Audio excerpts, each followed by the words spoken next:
Welcome to Nollywood Film Club. I am Mr. C of Iroko Critic. How are you doing? Hope you're doing well.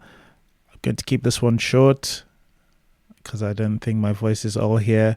But we were back again on the live spaces. I know we've never left on the podcast, but we were back to doing live spaces, and this was our first live space of the year.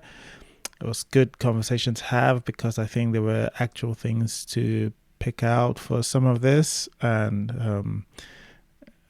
so I think it was just an enjoyable conversation. And please, if you have a moment, give the podcast a rating, whatever it is, 1 star, 5 star, but just do rate it. And if you comment as well on the thing, I'll see it, and good things will happen to you. Don't you just believe in the magic? I'm rambling. All right, I hope you enjoy Nollywood Film Club discussing Adire.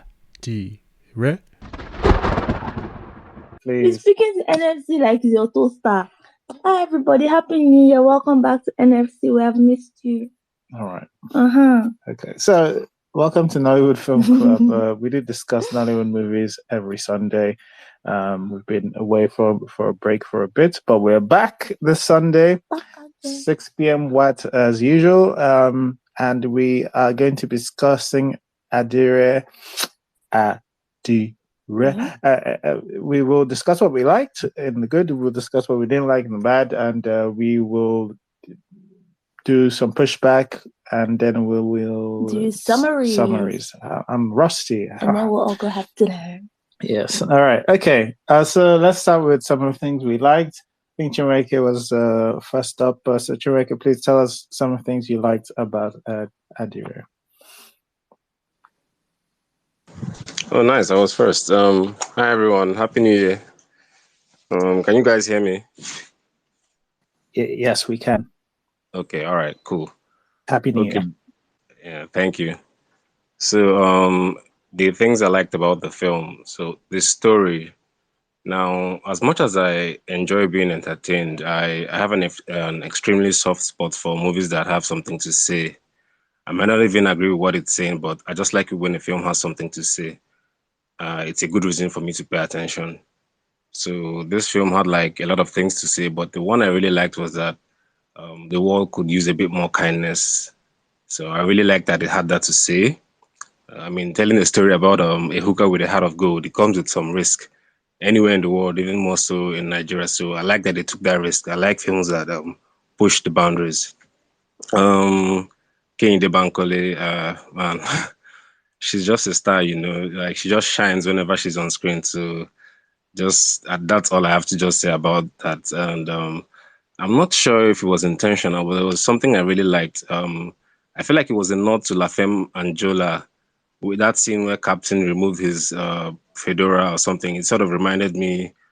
I don't know if it was a homage to Lafemme Anjola. I hope it was, and I really liked that. Mike Afolarin, he's one of those actors that can really act with his face. I really like that. It's rare and very refreshing to see. I like that it was on display here. The visuals, it had moments that were aesthetically pleasing, and that was nice to see. And overall, I thought it was a very commendable effort, and kudos to everyone involved in the project. Thank you. Thank you. All right. Thanks, Chirike. Off to a quick start, but yes, I probably agree with you with being a bit bold for Nigeria with the story they went there. But yes, let's hear what Uchenna has to say. Yeah, I thought this was kind of interesting. It had a kind of a nostalgic feel to it. One of the first things I'm going to ask is, was this a period piece?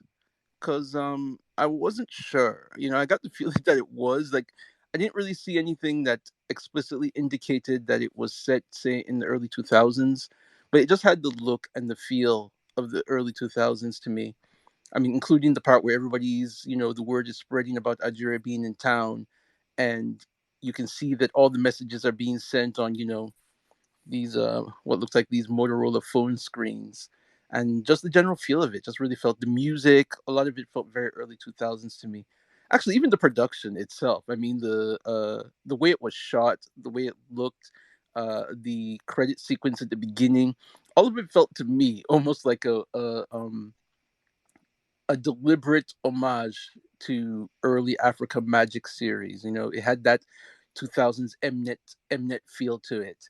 So I don't know. I just for some reason I enjoyed that. And then let's see. Kende Bankole is as was already said, she just has that star quality. She shines on screen.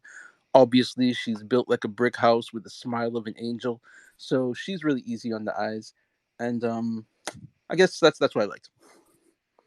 All right. Okay. Thanks, Jenna. I don't know. I've never heard built like a brick house. Oh, you haven't? No, I haven't. Oh, well, there we go. But I do agree. All right. Okay. Who's Nollywood must change. Nollywood must change.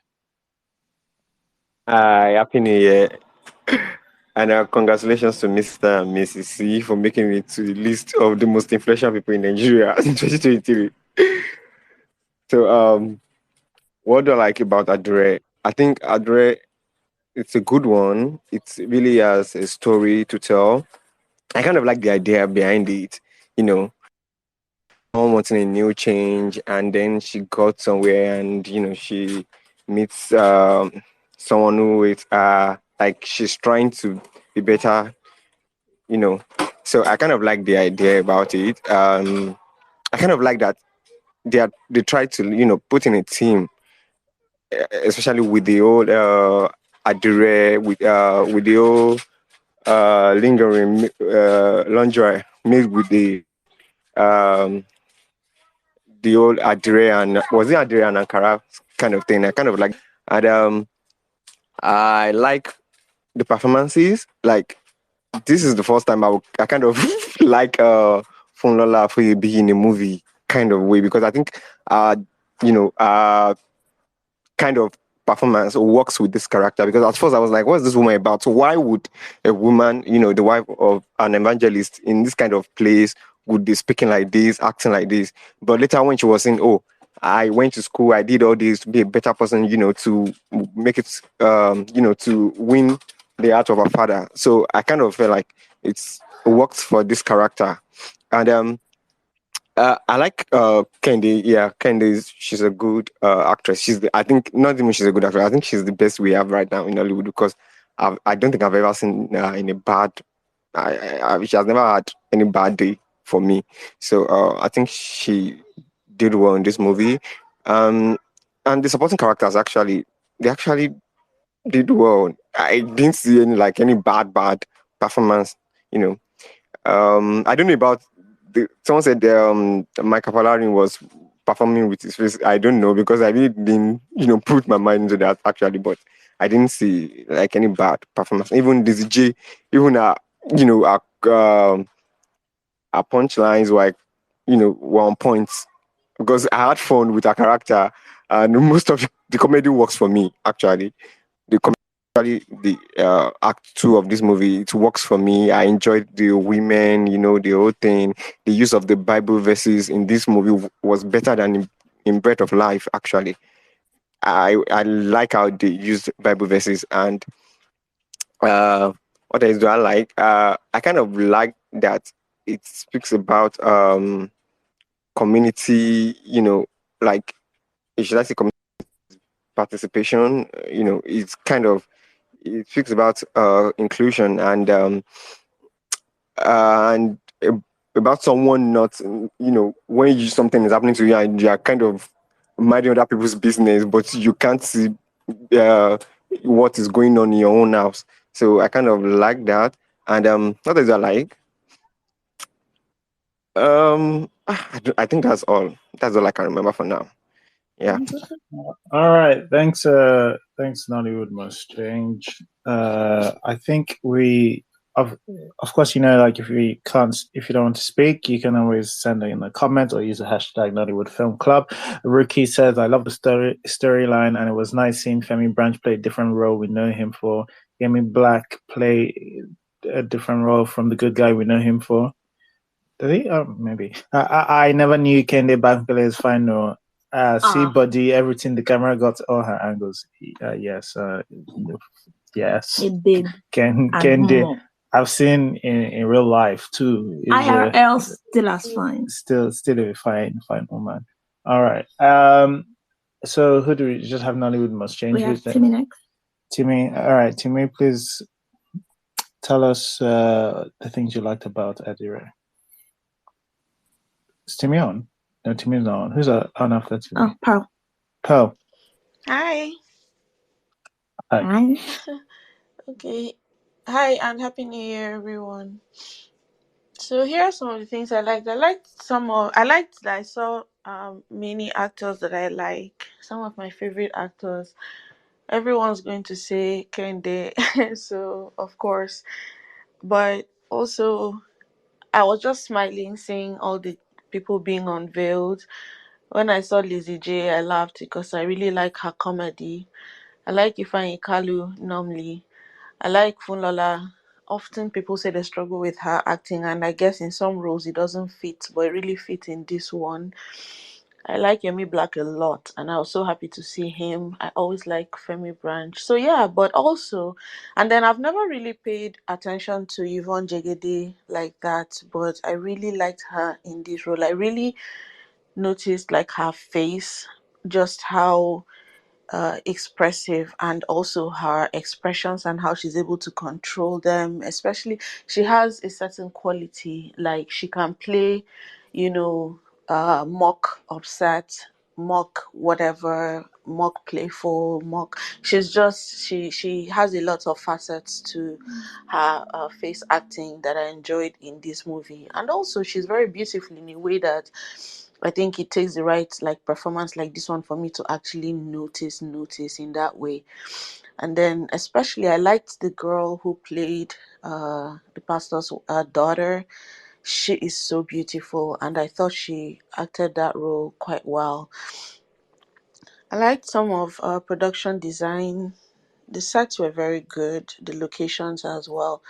They had a very like real quality to all of them, felt lived in. And I always like it when we go to the market, when we see real food stuff, real produce, stuff like that. So that's always going to win for me. And then, costume was quite good, makeup was good as well. Um, I liked some set pieces in story. So, like when they talked about baking with sand, I actually laughed out loud because that was how I started baking. I used to bake with sand, and then I now evolved to where I paid somebody to construct an oven for me that I'll put my stove under when I was a student, and then I had my wrought iron stove or whatever it is. Sorry, oven with my stove under it. So that made me laugh. And let me see, what else did I like? Um, I like that the story started well. Let me just leave that at that. But I like that the story started well. All right. Okay, no, thanks, Pearl. Next we have Timmy's back, right? Timmy, you want to tell us the things you liked? Happy New Year to everyone.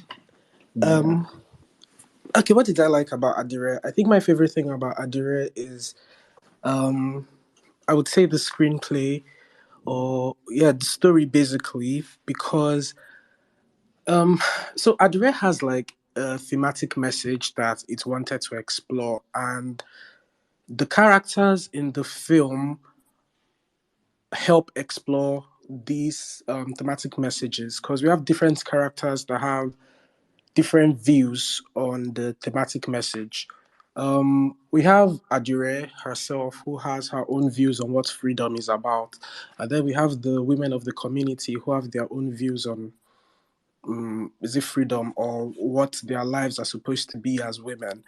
And so I like the way the film just brings these two people together, and through their interactions, through their dialogues, yada yada yada, we get to see each of them change. Even though, there were some issues here and there, but at least it had that going for the film. And another thing that I really liked about this was the fact that the scenes were going from one to the next. I really don't think there was any unnecessary scene or extraneous anything in this film. They did what they wanted to do. Pa pa pa, bam. Um, what else did I like? Oh, there was one scene where Adire was giving Lizzie J the bra. And I was thinking, what exactly is this bra going to signify, or what is this going to symbolize in the film? And I kind of liked the way how Adire made the bra as a symbol of empowerment for the women, and how the women were able to find power, will I say, in their breasts, I guess. The message that's about how, oh, you're a wife, this, that. Even though I might have some issues with it, with the message that was being passed across, the fact that they were able to pass the message and tie it with the props used in the film was it was impressive for me. And another thing is the haunted house. The haunted house. I liked how they tied it up at the end of the film when they made mention of how bad things always happen in the haunted house. And towards the end of the film, I was like, okay, what was the significance of the haunted house that they put at the beginning? Only for that guy, I don't remember his name, I think Tunde, to now light the house on fire. So I kind of liked how they were able to tie that. They were able to pay it off at the end of the day. And yeah, that's pretty much it. Okay, all right. Thanks, Timmy. We have Alana next. Alana, do you want to tell us some things you enjoyed? Yeah, happy new year, guys. I really liked the movie, mostly because I think one of the things I look out for in Nollywood movies, I like a simple story. Like sometimes you watch a movie and you can just tell they were trying to do a lot and they ended up not doing enough, or they ended up doing more than was necessary. But with Adire, it was such a simple story. It was straightforward. It was relatable because virtually most people who grew up in communities are familiar with some of the themes there, which included the whole judgmental religious leaders and the idea of certain people not being, what's the word? The idea of certain people wanting more from their marriages and not getting it as at first because they don't really know what to do to spice it up and the like. So I like the relatability of the story, first of all. And then I also like the acting everywhere was so good. Um, yes, kind Kennedy Bankole, everybody knows what she's capable of. I think that yes, we shouldn't stop praising certain performances or performances from certain persons.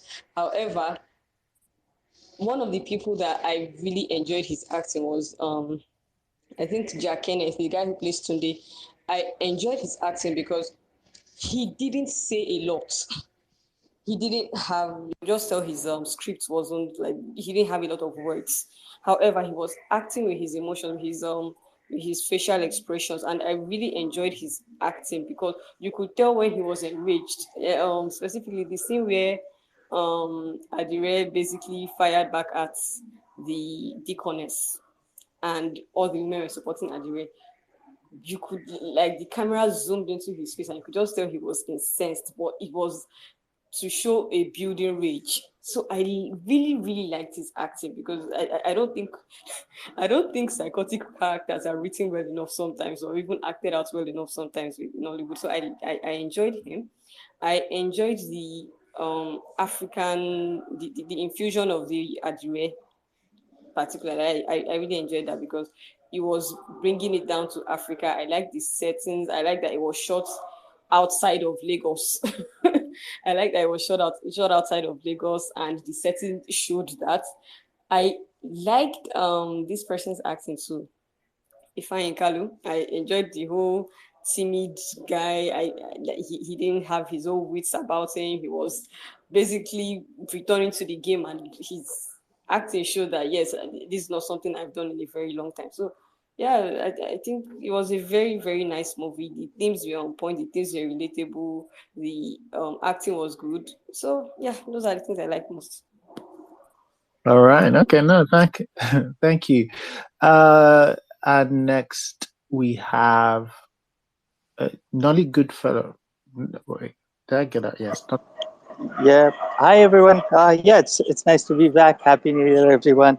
And apologies in advance. I'm not going to stay long. I'm in the middle of a lot of work, so I just dropped in quickly, so to just hear the starting thoughts from everyone.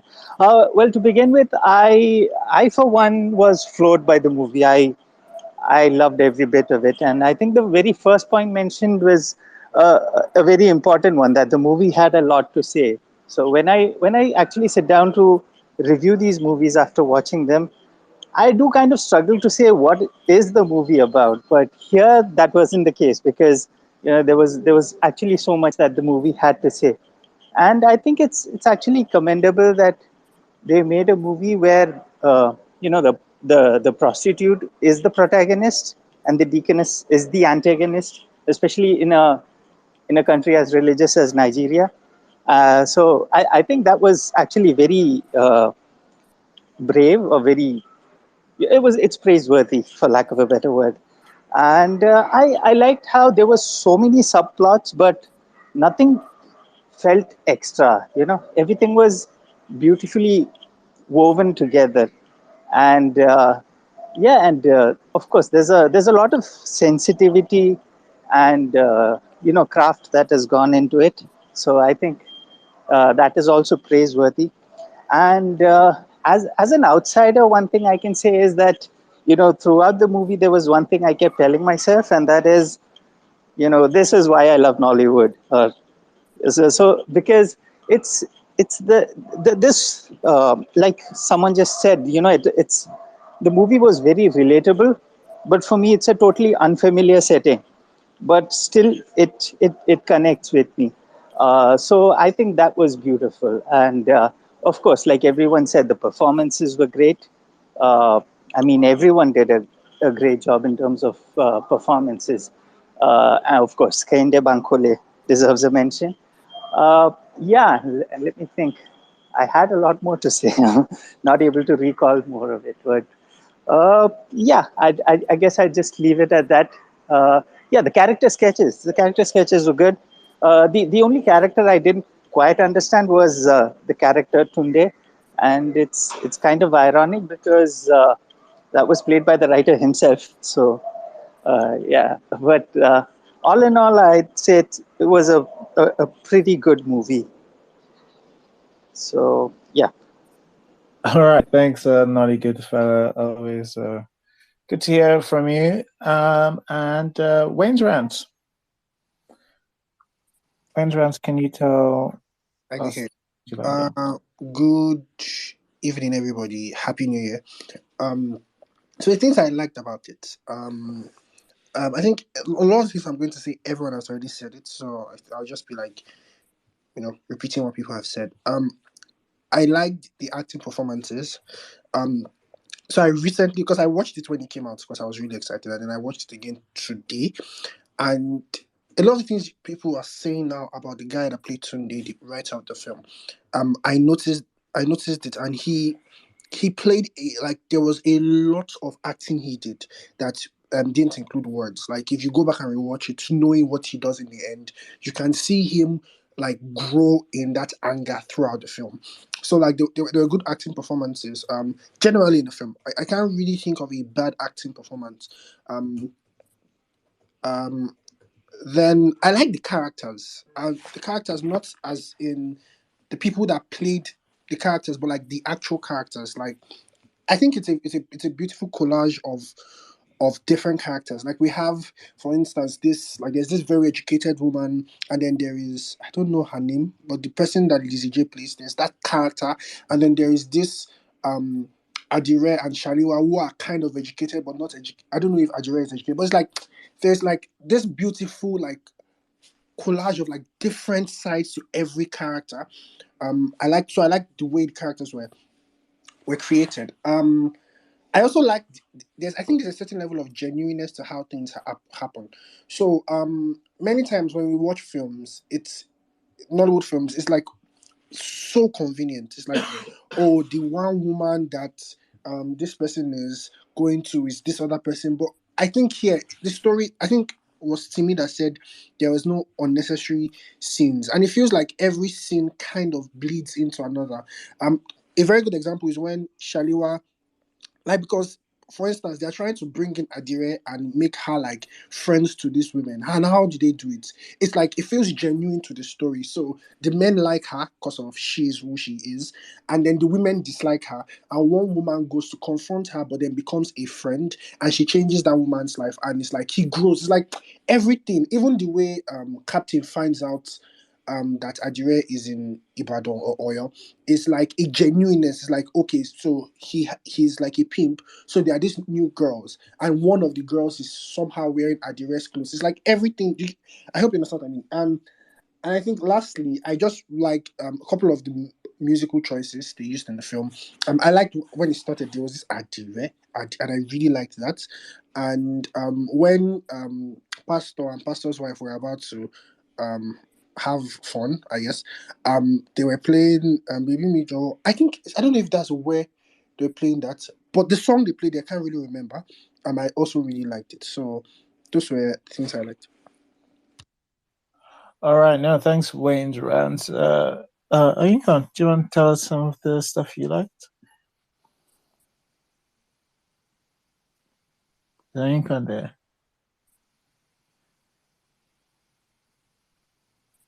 Ayinkan, are you there? Okay.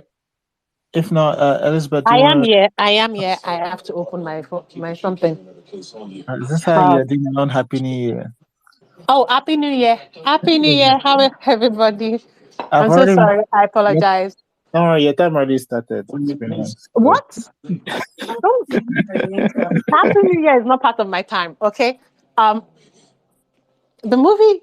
I think what most people have already said. Yeah, I like the movie because there were some technical issues, but I like the big picture way the movie is. It does a lot of setup, and I think the acting was nice. I especially like the fact that unlike most Nigerian movies, right? They tend to have one-dimensional characterizations of people, and it is still one-dimensional characterization, but with dimension. The dimension is actually deep. Um, the antagonist is not really that. And she's horrible, but we see from her perspective, and we have some pity for we have some understanding of the antagonist. Um, Even the funny woman who's supposed to talk, um, like she's kind of uneducated. The comedian the one that the comedian acts, she's also still given dignity, and she's within the old, she's that's just who she is. She's funny, smart, a little bit like maybe street smart, a little, but it's not looking down upon her because she's not, it doesn't feel like an insult. It's insulting her. Yes, she has that type of accent. Yes, people in this world have that type of accent, but she's not, it doesn't feel insulting to her. So the movie is pretty good, and it's a movie that it is still a very religious movie because it's still about God and everything. And even at the end, she goes into the something, but it isn't a judgmental movie. It is a movie of like, oh, life happens and things happen in life, but people still have dignity. The movie seems to more proclaim people's dignity. Even the one person you might say is like Tunde and like the other guy and the and Yemi's black character, and also the character that is also selling drugs too.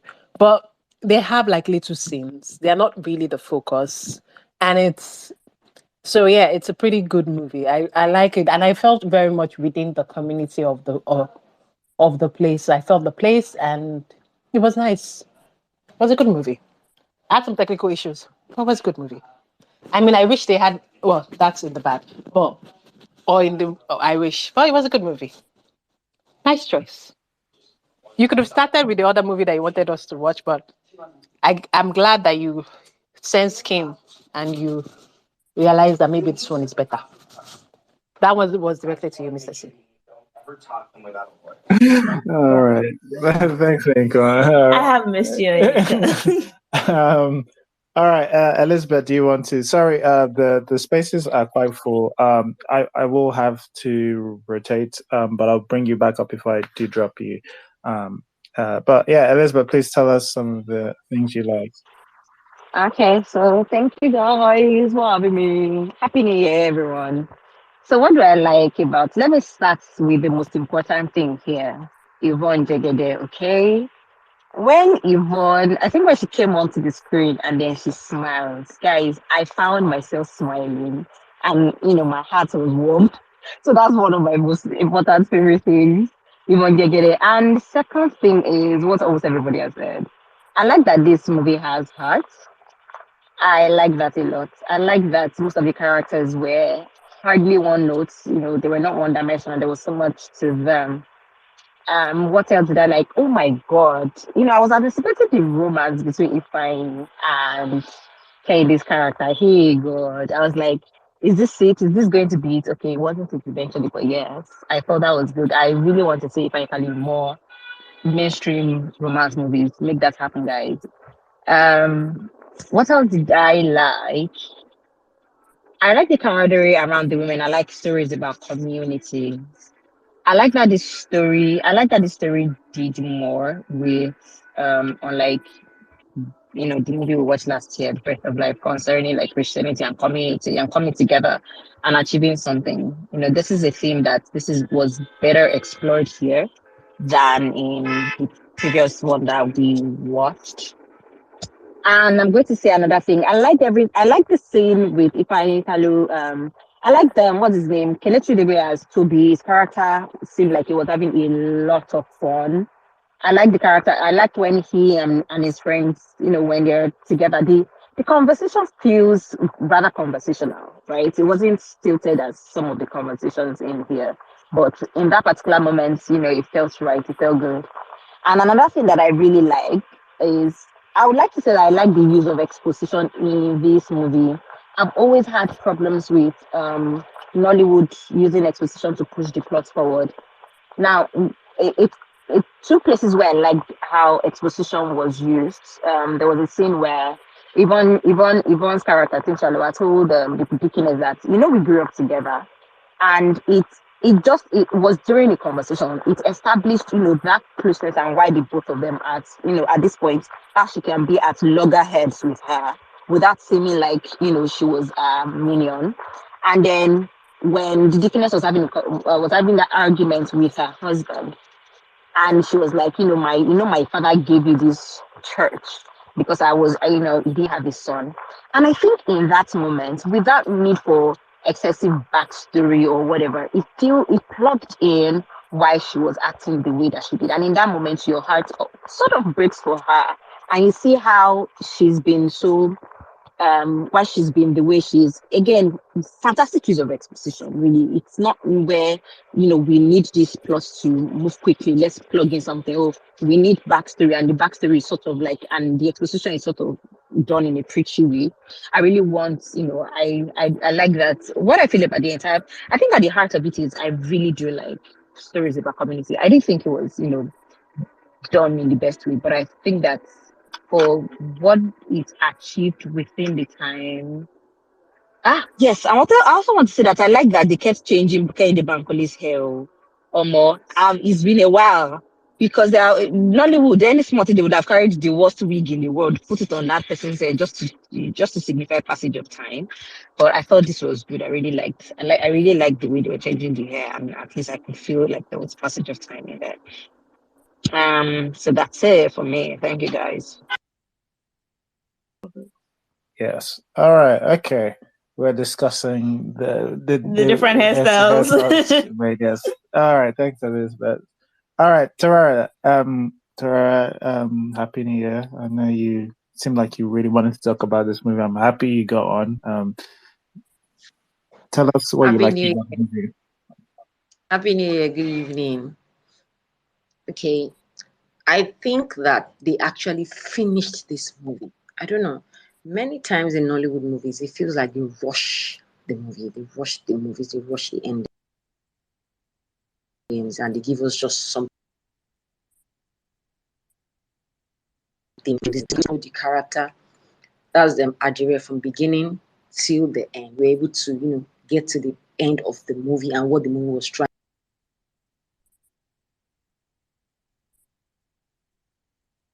to achieve. I think I made a tweet on the glass community. You know, they were able to explore these themes via the actors in the movie. Each of the actors, none of them felt like they were usurping the other. Everybody had their day. And I want us to give credit, or I want to give credit to the director, Adeoluwa Owu. And I think I've seen his 3 movies, and I can say that he's a good director. From the Groits to this one, and co-directing A Tribe Called Judah with Funke Akindele. I can say that he's a good director. There was a pacing to the movie that it didn't feel rushed. Everybody had their time, everybody had their day. Each character was expressed in a way that we could relate to them. Even the Dickiness that was annoying me like a Pharisee, but she, we got the backstory. We understood where she was coming from. She felt like she was an oppressed woman in her own way, who felt that she was overlooked for something that she would rightfully have taken if she was a man. We saw Kehinde Bankole telling Yvonne Jegede's character that, oh, you're not a mom alone, or just a wife, you're also a babe. These are things that women generally overlook. They had a lot of messages that had undertone for women to pick along the way. You are not just someone's object of affection, you are you. When Kelechi Udegbe's character was telling her that she was smoking, and we're like, okay, why are you not asking the men why they are smoking? It had messages, little act of misogyny that we don't pick in a society, and we've actually just normalized them, and we feel that these things are normal, and the way we stereotype or actually just stereotype people. The character that was shouting, "My God is a consuming fire," we saw the build up to that character. We were able to relate with everybody, even the person that played the leadless role. They gave them life. We're able to see exactly what they were up to. So I really think that the acting, the story in itself came out together. The essence of a community, the essence of why no person is an island. Even if Adire wanted to stay alone, wanted to live a new life, she had to blend into a new community to reborn, to be reborn, and to have a rebirth. So I really, really enjoyed that movie. I followed the sequence. I did almost all the technical issues. It was when I finished, I'm like, okay, there was this one that happened. I enjoyed the story so much. I could overlook all the little technical issues and things I didn't notice. And the set design was also very nice. I like that they shot it in a place that felt natural.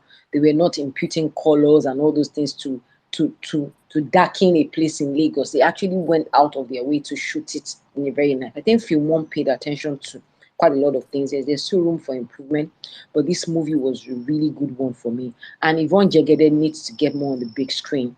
Her expressions are good. She really, really expressed herself nicely in this movie, even with her face. And I can say categorically that I really enjoyed this movie. The themes, feminism, religion and hypocrisy, community, for me, those are the things I could get from the movie. They explored it in a risky manner, but it didn't come out as offensive at all. Everything came out nicely together. Thank you very much. All right. No, thanks, Torara. Only, do you want to tell us some of the things you liked about Adire, and Happy New Year? Hello, Happy New Year. I hope everyone can hear me. Yes, Okay. loud and clear. Okay, good.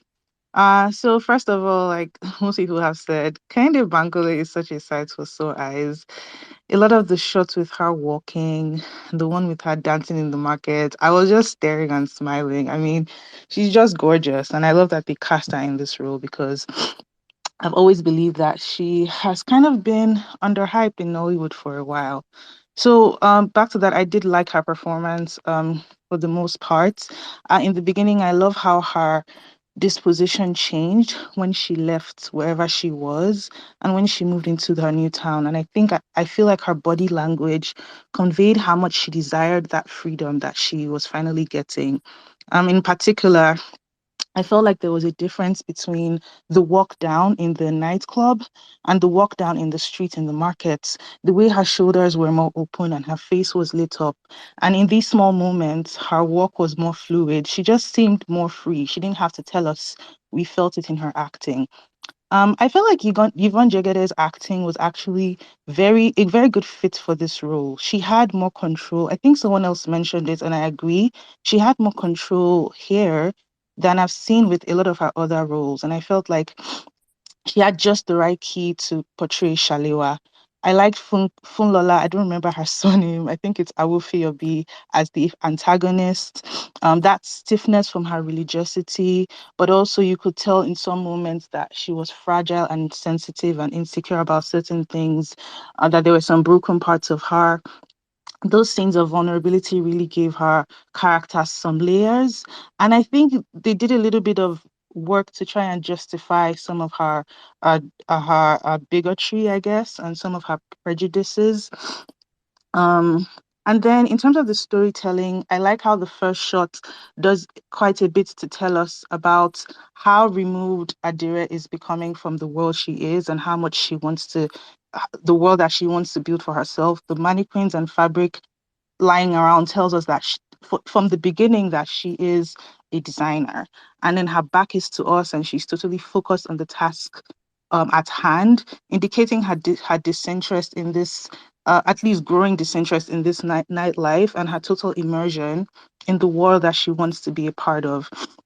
And then the themes of hypocrisy and classism in the church, I thought, as someone who grew up Christian, I thought were very relatable.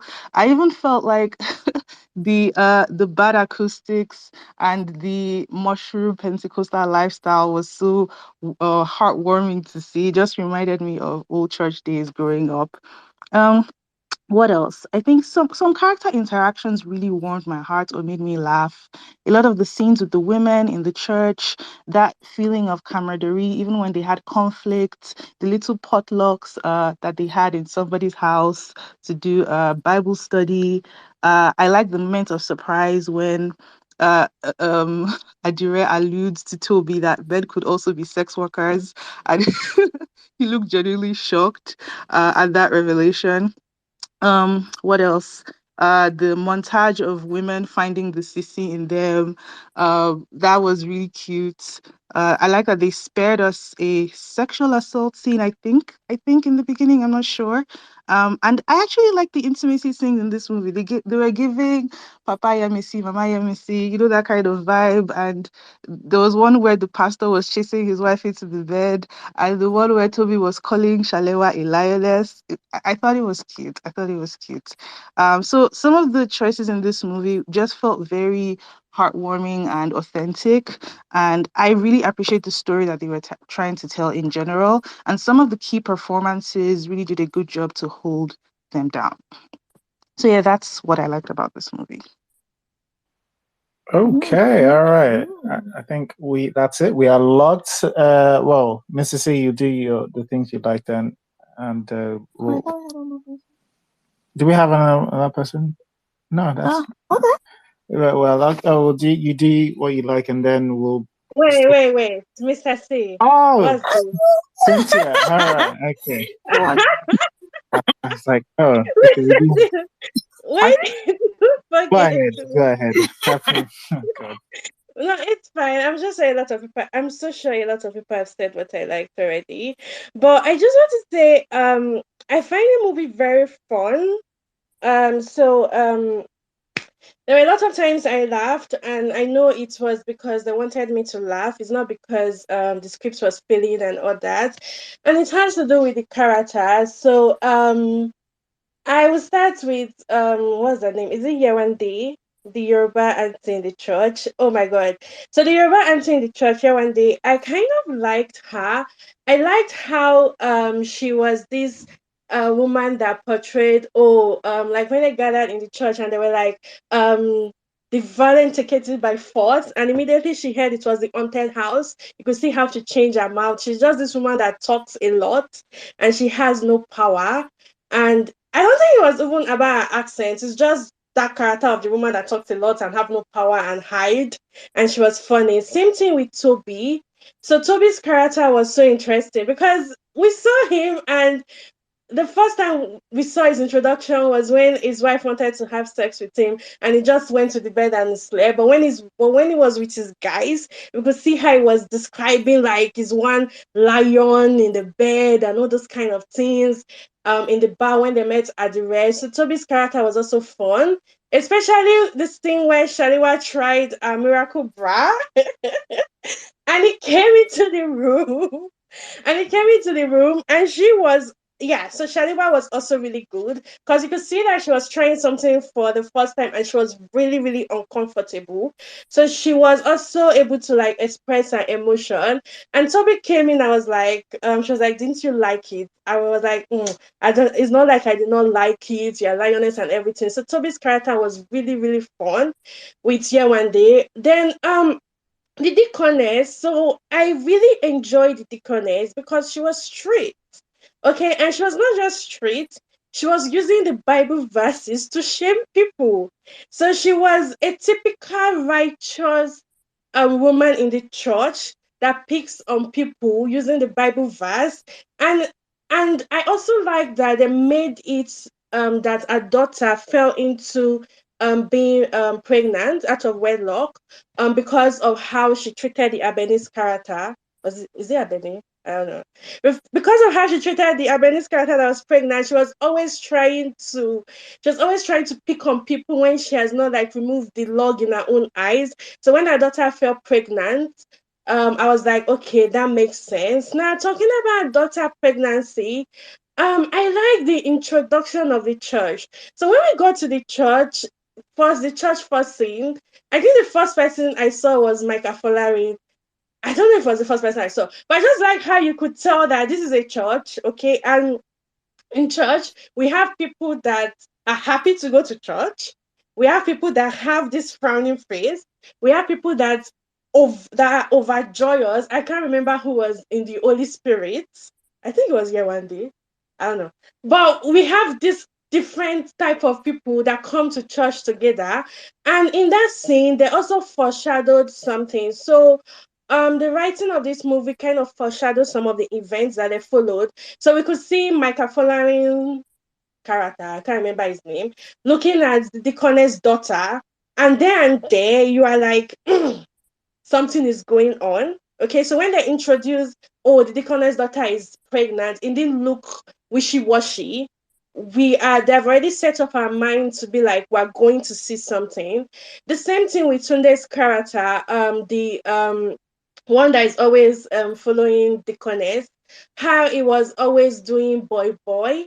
And we could also see his expression anytime the deaconess is being talked down at. So when it went in with, oh, consuming fire and everything, I was not surprised. Okay, I was already waiting for him to unleash. And that's because they foreshadowed it. So them bringing it wasn't like bizarre and all those kind of stuff. Yeah, I mean, it was really fun. I had moments I laughed. I'm so sure if I'm missing anything, everyone must have said it. The town was beautiful. The church community was strong.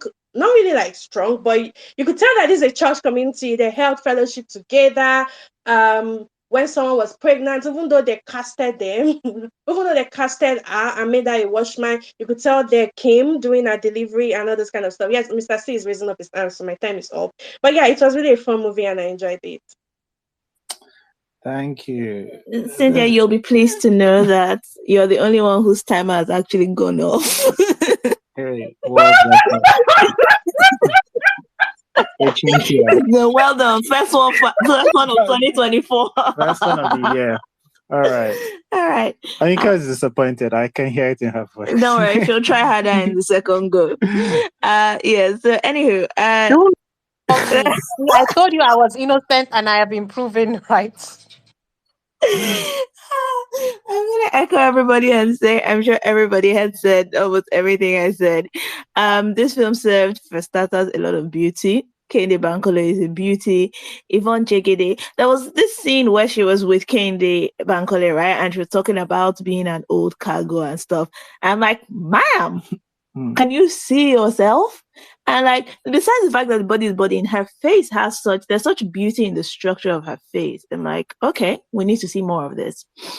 But yeah, I really liked the community, right, of this town. It felt so much like a small town. Like, everybody knows, who's pregnant. Everybody comes to church, right? The church felt like a church. It's like, because we had Breath of Life recently where they're trying to save this church, and I don't know why, right? This felt like a church community. It felt like it had all the different characters in it. The women did feel like, women that go to the same women fellowship and hang out in the same town and do all that stuff. And I liked that. I enjoyed that. I thought it was quite a simple story. And I think that is one of the most endearing things about it to me, is that it was simple and it felt very woman-centered in just their friendships and their relationships. And I liked that. What else did I like about Adire? I just found a lot of things charming. I found the relationships, I found those things charming. I also had a few good laughs. Kelechi Udegbe gave me a good number of laughs earlier on when he was trying to toast Adire in the bar, and like, you be fine girl, you they smoke cigar, and he's having all these little giggles. And then when he's toasting his wife, and he's like, no, don't call me Baba Shegun, call me baby. And it was just all his delivery. They were really funny. So I really enjoyed that.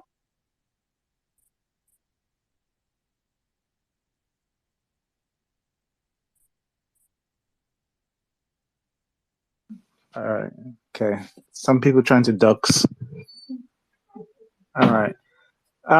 Anyway, so my good. Before the good comes, worth reading some of the messages that's come through. Mrs. C has been called into some sort of action. It's gone to the front line. But let me read some of the comments that have been coming through. Nollywood Machine said, I like that the pastor was not cheating on his wife in this. Tosin Balade says, the movie reminded me so much of my hometown in Oyo, such beautiful sceneries. Ricky says, I love the scene where the women ran into Adire's house for Miracle Bread, the scene where Funala went to lie on the bed and Femi Branch went to meet her in bed.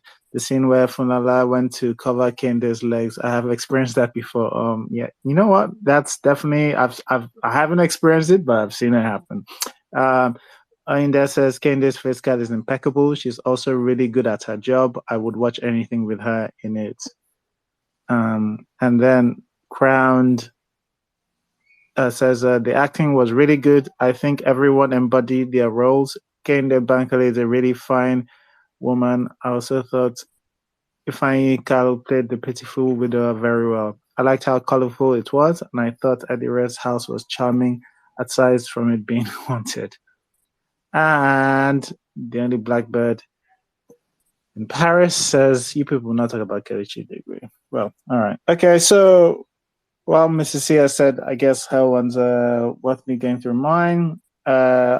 I did have a couple of laughs, like some people have already said. The fire, when there was a fire, I thought the fire here was really good. I thought the fire was well done. When it happened, my mind immediately jumped to King of Boys. When King of Boys had a fire and it did not look great. So I was really pleased that we sort of, like it was I'd say it's a simple thing. We haven't really done it that well, but like there's a lot of things that this film had to do production wise. I don't know how much it nailed everything, but that part of the house burning I thought was decently done. Don't have to show things. I think, which was it? Was it House of Secrets we saw where there were we don't have to make the whole, everybody puts like, smoke everywhere and all of that. With that. Yes, like people said, the message I thought was pretty good. It raises a lot of the film raises a lot of issues. And there's a part of the writing I thought I really liked, and that's when Yvonne Jigida's character, what was her name again? Whatever. Yvonne Jigida's character, when Shalewa. they meet Shalewa, thank you. When they find when she sees the deaconess and her daughter At the abortion place, I thought that bit was really well written because all the steps for her to be there has been placed. Yeah. She has a lot of children, so clearly like family protection wasn't really on the cards. But obviously she has one, she was already struggling with one, and she meets Adire, who goes, hey, maybe, think about some other thing. And yes, so like, I liked that didn't just spread out of nowhere. They could have done it. It wouldn't have, they didn't have to write it, but like the fact that it's in there just makes it just feel like a more tighter script. I wouldn't say everything is like that, but I particularly like that aspect. So yeah. So that's for me. Mrs. C, did you have anything you wanted to add before? I did have stuff, but I think things have just flown from my head. Okay. Yeah. All right.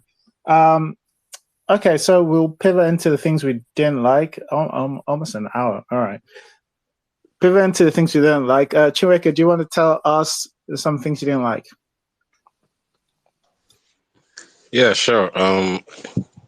Okay, let me just get it out that I really love listening to the opinions on this space, because like they open up perspectives for me that I hadn't considered. Like the thing with Kelechi Udebe's performance, that was something I really enjoyed. It was it was entertaining anytime he was on screen. So yeah, moving on to the things I didn't like. Whew, there's a lot actually. It's a lot, but I'm just going to touch on a few and leave some for everyone else. So where do I start? Now, ironically, the thing that I like the most about this film is that it had something to say, right? But then it now had like a lot to say, and that's not a problem in itself. But when you don't do it well enough, it's sort of I don't know. It's sort of I don't know. They tried to say a lot in this film, and it sort of like lacked coherence for me. Now the editing, I don't know what was going on with that. There were a lot of continuity issues between cuts. One person could be smiling in one cut, and then the next one they're frowning, or they're in one position, and then like it's just.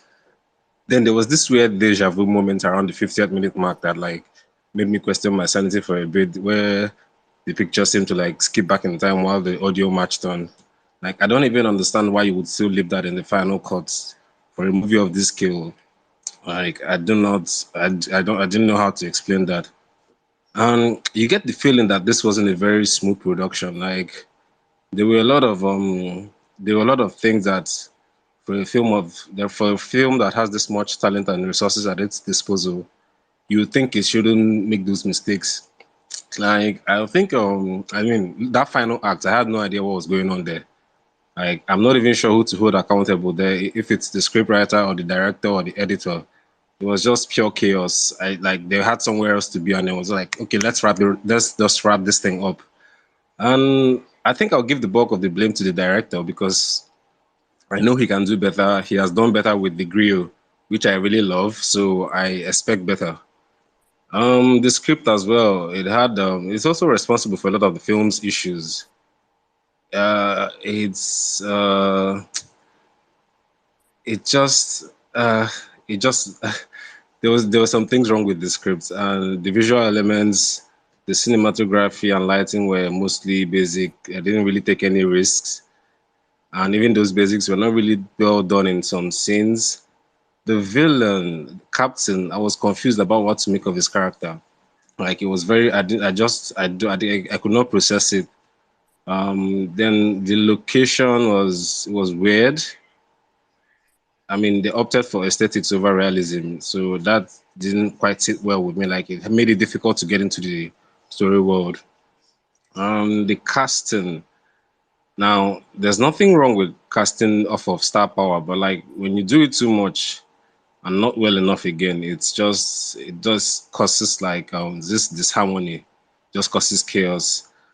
I think the summary of it is just I feel like there was something wrong with the production, maybe a budget or something, and it's sort of like spread out into everything else. So it just didn't make for a very coherent or rather a cohesive film. It was just a lot going on.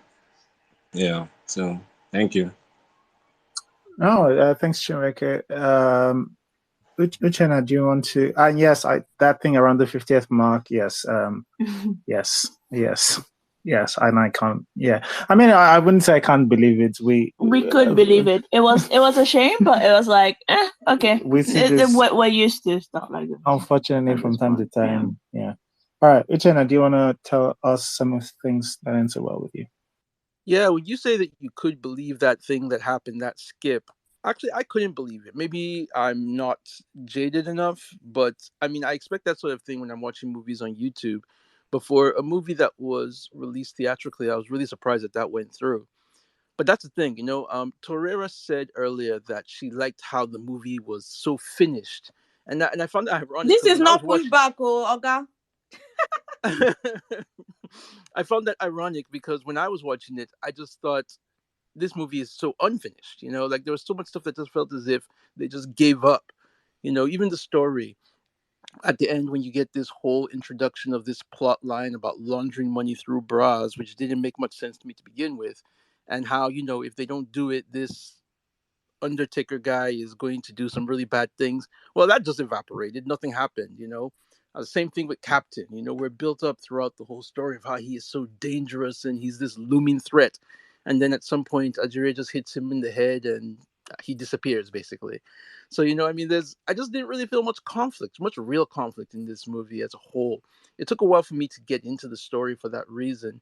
I mean, I guess you could say that there's conflict in the idea of this big city woman coming to the small town and the clash of values and whatnot. But I don't know. It didn't feel compelling to me. I mean, I don't think maybe it's because the characters were so shallow. I think like they had no real motivations or any real depth. They're just there to serve the story. Like when Yvonne Jeged's character comes to confront Adire and within 2 minutes they become friends.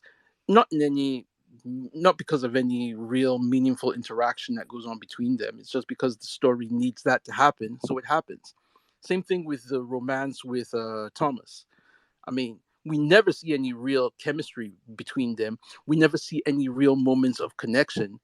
And frankly, I find the Thomas character extremely unattractive. I don't know, maybe some women may tell me that they thought he was hot, but I thought the way he was portrayed was extremely unattractive. And all of a sudden, they're an item just because the story needs that. So in terms of the characters, I didn't think that they didn't really have anything going on. And I said earlier that I kind of liked the nostalgic feel of it, that it felt like an early 2000s thing. Yes, but at the same time, the politics and perspectives of the story also felt extremely dated. Like when you watch Asaba movies on YouTube, which believe me are not the paragon of progressivism, their approaches to dealing with contemporary issues of gender uh, and sex is far more sophisticated than what you got in this movie. This just felt like it felt to me like watching some old super story or something like that. So it was. I didn't. When I was watching it, I'm really not inclined to say that the movie's bad. I mean, I didn't think it was bad. I just didn't feel anything, and maybe that's worse. I prefer a movie that swings audaciously to do something and fails miserably than one that doesn't really do anything. And I just felt that this movie just didn't do anything. It took no risks, as was already said. So I just didn't think it had anything to offer. It was content.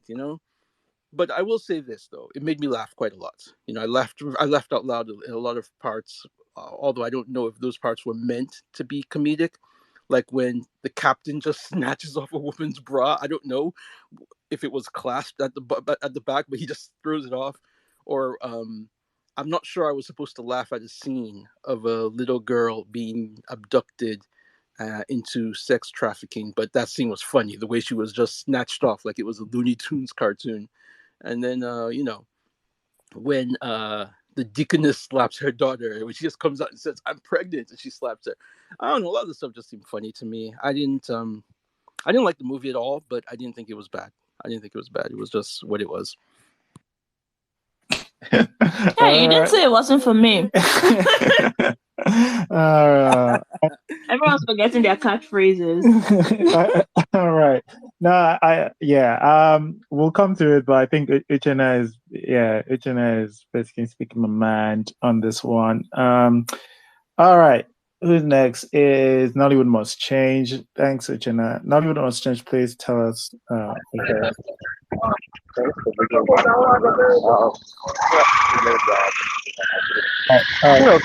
Wait. Okay, there we go. There was a loud screeching. Oh, okay. Let me turn on my echo. Can you hear me now? Yes. Yeah. Thank you. Okay. I'm actually standing by the roadside. Maybe you should call someone else. I'll join. Like you can call me next after the person. Sorry. Okay. All right. Thanks. All right. Thanks. Nollywood Must Change. Timmy, do you want to tell us some things? I think you've skipped me. Timmy was technically before you. Yeah. He wasn't there, and that's why we moved to you. I'll fight too. Okay, so the things I didn't like about Adire, I think the previous speakers have basically said my mind, but will I say the things I would like to add on are I didn't really understand who the handbag guy was. I don't know. I think there was a scene where he was calling the deaconess his mom, but then I didn't really believe that was his mom because I didn't see any relationship between the both of them outside the church.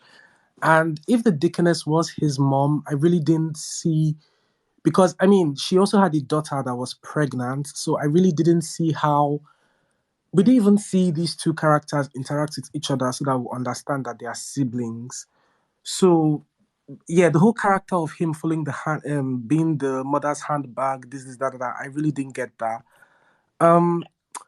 I feel like this film was interesting because of the progression of events, and not necessarily because of I don't know, will I say what was happening or why things were happening.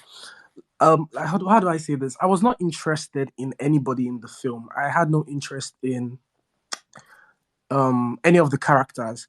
If I don't know, if somebody had died in this film, I probably wouldn't have cared because they didn't give me they didn't give me enough reasons to care, especially with Adire.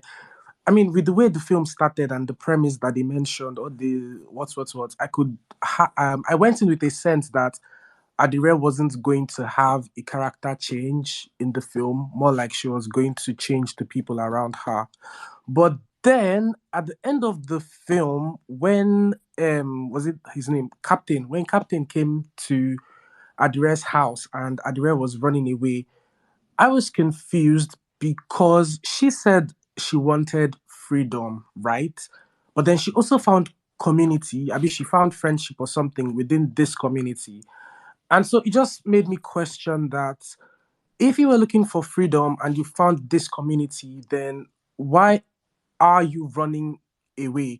And why aren't you, like, what happened to your community? Why couldn't you ask your community, the community that you found, why couldn't you ask them for help or something? I didn't really understand, the whole. And I think that's will I say what I didn't like about how they handled the thematic message of the film, because like everybody said, it felt rushed. And at the end of the day, at the end of the film, I was asking myself, okay, what was the message? I mean, what was the point of the whole film? Because even the characters' decisions at the end of the film doesn't really align. It doesn't really say anything. At the end of the film, when the deaconess all of a sudden was all paddy with Kende Bankole, with Adire, I was like, okay, where is this one coming from? We literally just went from a scene of her doing this, and now she is all friends and happy. I don't know, like everyone said, the third act was rushed. So maybe that was why Funlola's, the deaconess's this thing, character development at the end wasn't, will I say, it wasn't finished off properly. I would probably excuse them for that. But what was I saying, for crying out loud? Yeah, I think that's pretty much all I have to say. The character development towards the end was rushed. Everything about it was rushed. This film just didn't have finesse, and I think that was my problem with it.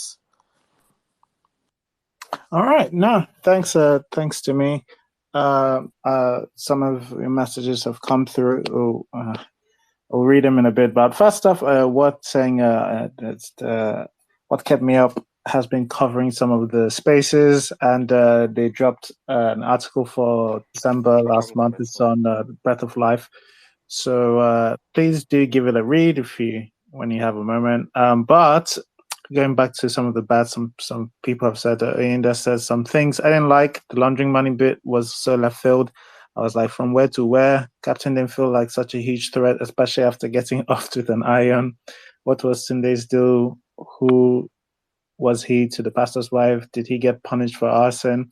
Good question. I also have questions about how Adire's products got popular enough to be worn by a random person in Lagos, enough for captains to recognize. That felt like something they did just for the plot to move forward.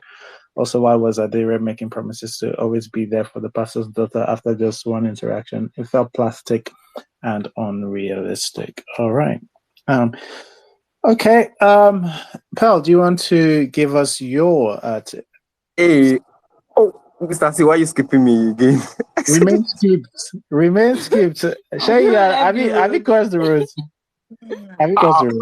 Yeah, I'm not by the roadside anymore. Okay. All right, Pearl, please give us a sec. All right, not even much change. Go. Okay. I kind of not like how this movie started because I felt like it was all of a sudden later when I realized that she was trying to leave Captain and find freedom. So because she said she was tired of being the captain's pet kind of thing. So I was kind of worried that because when Captain called her, when they summoned her to come over, she didn't feel like she didn't like it. She didn't, show us that she didn't like it. So all of a sudden, I even thought she killed the other guy. That was why she ran away. But I was kind of worried that, did she kill the other guy? And then all of a sudden, I realized that she didn't even do anything and she wanted freedom. So the motivation for that was just not, enough for me. And then the third act of this movie was kind of, should I say, rushed or not well done, because I didn't understand the thing. Where my lord is a consuming fire, and then the bike ride, motorcycle riders, all of the thing, the whole street fight kind of thing. I didn't understand. I wish I could go back, but I didn't want to go back to go and watch this movie again. But I was confused the whole third act of this movie. And then I think this movie, they didn't understand the concept of language and characterization. I was confused, like the way some of the women were speaking and the way others were speaking in that kind of community. You're trying to show us the community where it's not really that developed, but some women could speak way better than the others. So I think language and even address it. I don't know why she called herself Adire, because I don't know what Atisa was. It Atisa? Or I don't know what their real name was, but I don't know why she would call herself Adire. It was kind of like that was just out of the blues. So language and characterization in this movie didn't work well for me. Yes, language and characterization and the pacing. The pacing was at the point I got out of the movie, but I think when I went back to it, I kind of enjoyed it. So that was why I said I enjoyed the second act, and it was okay for me. And then the third act, I couldn't enjoy it anymore. So the pacing was off for me. What is I'm trying to like about this movie? Yeah, I wish this movie would have done without the whole captain thing, because sometimes no, I think they were trying to give like what I say what do you call this in stake? Yes, what is the stake? Her life is at stake. So because I've been in this kind of condition where I was in like a writer's room and everybody was shouting stake, stake, stake. They just, people don't understand stake, stake, but everybody want to put stake, stake. So we do this in Nollywood that we just want to, make things to or to like where the audience would be kind of worried, because I was not even worried at all. And with the old bra thing, the captain finding out through someone wearing Adire's bra, I was like, oh God, please no. That was a lazy work done by someone. Okay, let's just put this there and that. So I wish this movie could have done without the old captain story. It works without it, you know. And if they could do something like that, and the production could be better, the technicalities could be better. I think this is one of the movies we could say, okay, let's try and submit this movie for the Oscars. Actually, if they could do better with it, because I wish it's just a story of a woman, looking for a different life, kind of without the whole captain story. Yeah, that's all I have to say about. Okay, all right. Thanks. I must change. Pearl. Hi. Okay, let me start by saying that when I finished this movie, the first thing I did was look for The Dressmaker. It's a 2015 Australian movie about a dressmaker who goes back to their town and with message of activism and whatnot, not or empowerment rather.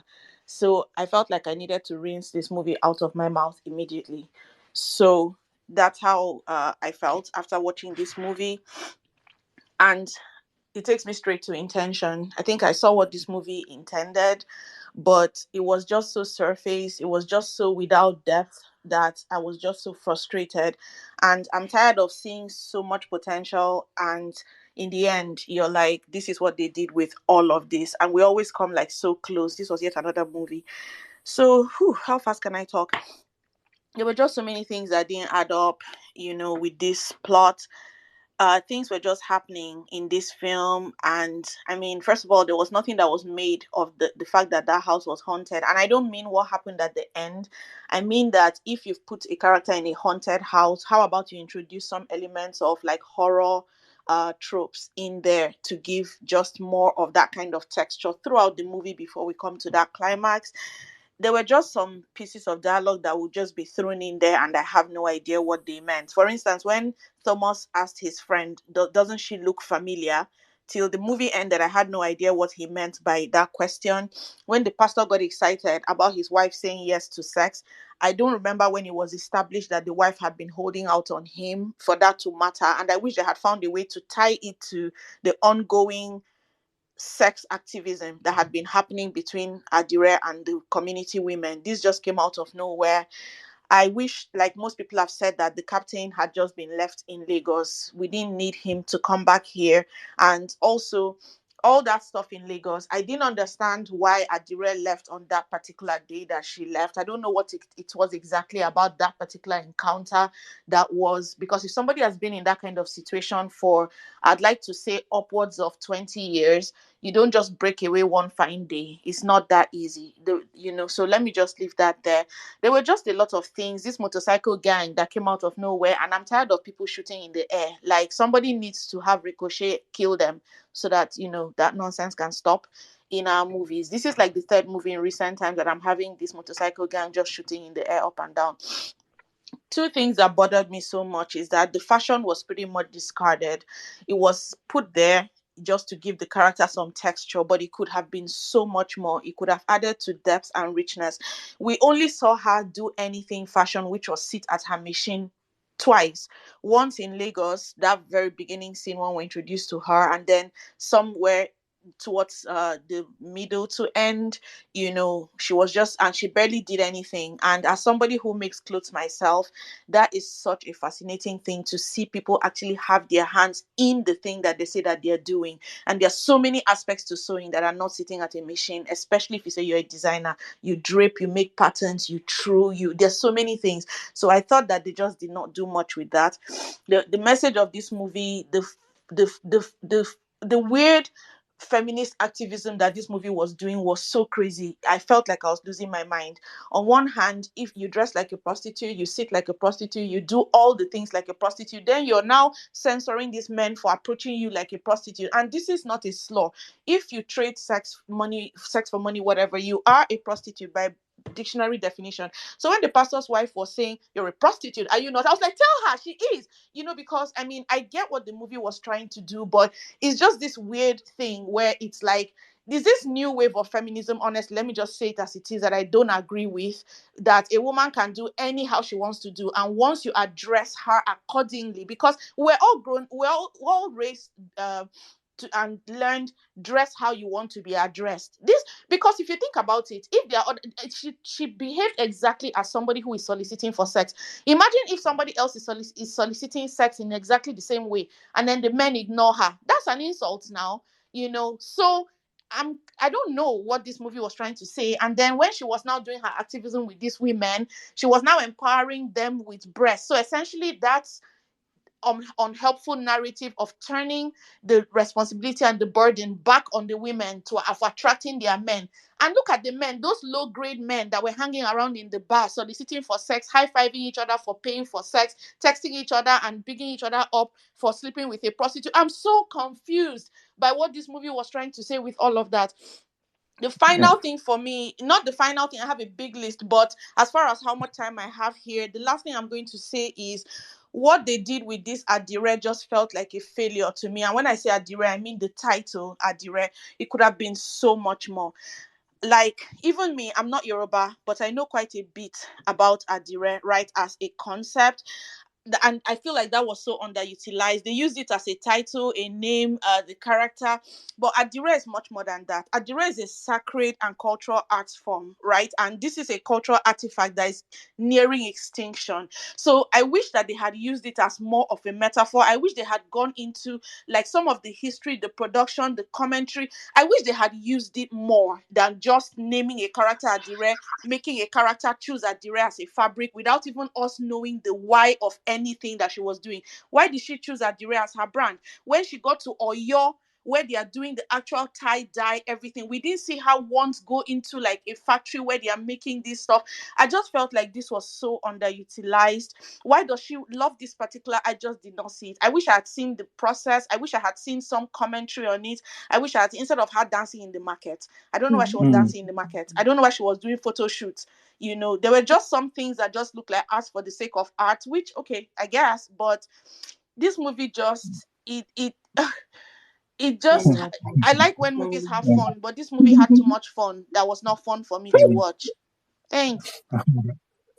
All right, okay, and we expect the full review when you drop this on tomorrow. Tomorrow, hopefully. All right, thanks, Paul. No, I was, I agree with the female empowerment in quotation mark thing. And I'm with you with that sex. The deaconess calling her prostitute. There's one quote. I'm gonna just pinch it from my bad. I know nobody's got this because I'm a tryhard here. This is what her man says to her.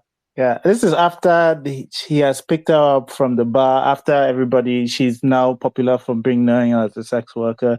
He has picked her up and done now that soliciting for companionship, and then they go to her room and he's like, "No, I didn't want to have sex. I just wanted to talk." This is what he says. This is a quote.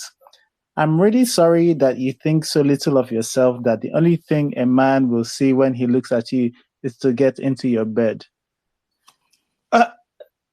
Like, imagine you paid. First off, that sentence is a little bit nonsense. Yeah. It feels like a Mr. C tweet where like, you need to go back and reread and, readdress what he just said. But he just, but that doesn't make any sense. Like, she is a sex worker, and it's a very, very safe assumption for her to assume that if you're paying her for companionship, you want to have sex with her. It doesn't require her to have low self-esteem. But yes, this, like Paul pointed out, I think the movie keeps on trying to have that politics of like, hey, All right. Anyway, Sorry, let me just quickly chip in here that just to tap No, we've onto gone what you way said. over No, time. We went way over. sorry. I just wanted to say that the writer had a lot to say, and I heard their voice throughout this movie, very very didactic, and that line is one of such instances. all right. Okay, no, thanks. Alana, do you want to tell us, give us some of the issues you had with the film? Alana, you there? Yeah. Okay, if Alana is not there,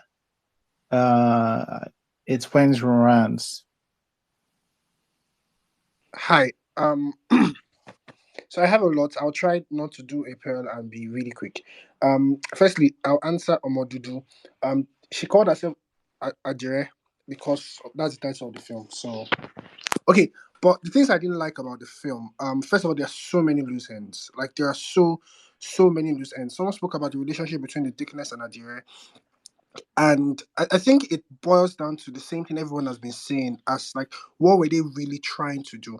I don't tend to like films that take like films that are not religious, that talk about religion, because sometimes it's like you obviously see that you don't understand what they are saying.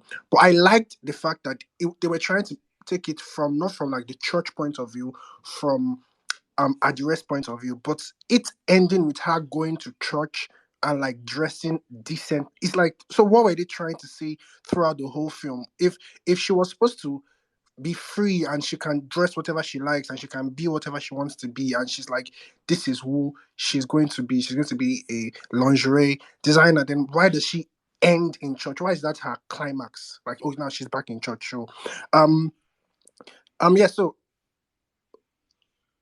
the music in the scene, I really hate it when they sing in Nollywood films. I don't think I have seen any single Nollywood film that sings and it doesn't sound like dustbin.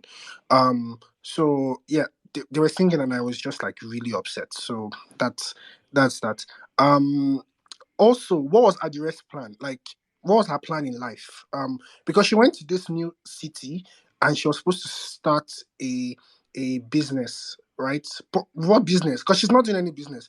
All the people that got bra from her, they got it by mistake. Like they went to her house. She was like, "Oh, you're ugly." I'm like, "Oh, I'm not ugly." Blah blah blah. Okay, take bra, and then she's giving people bra.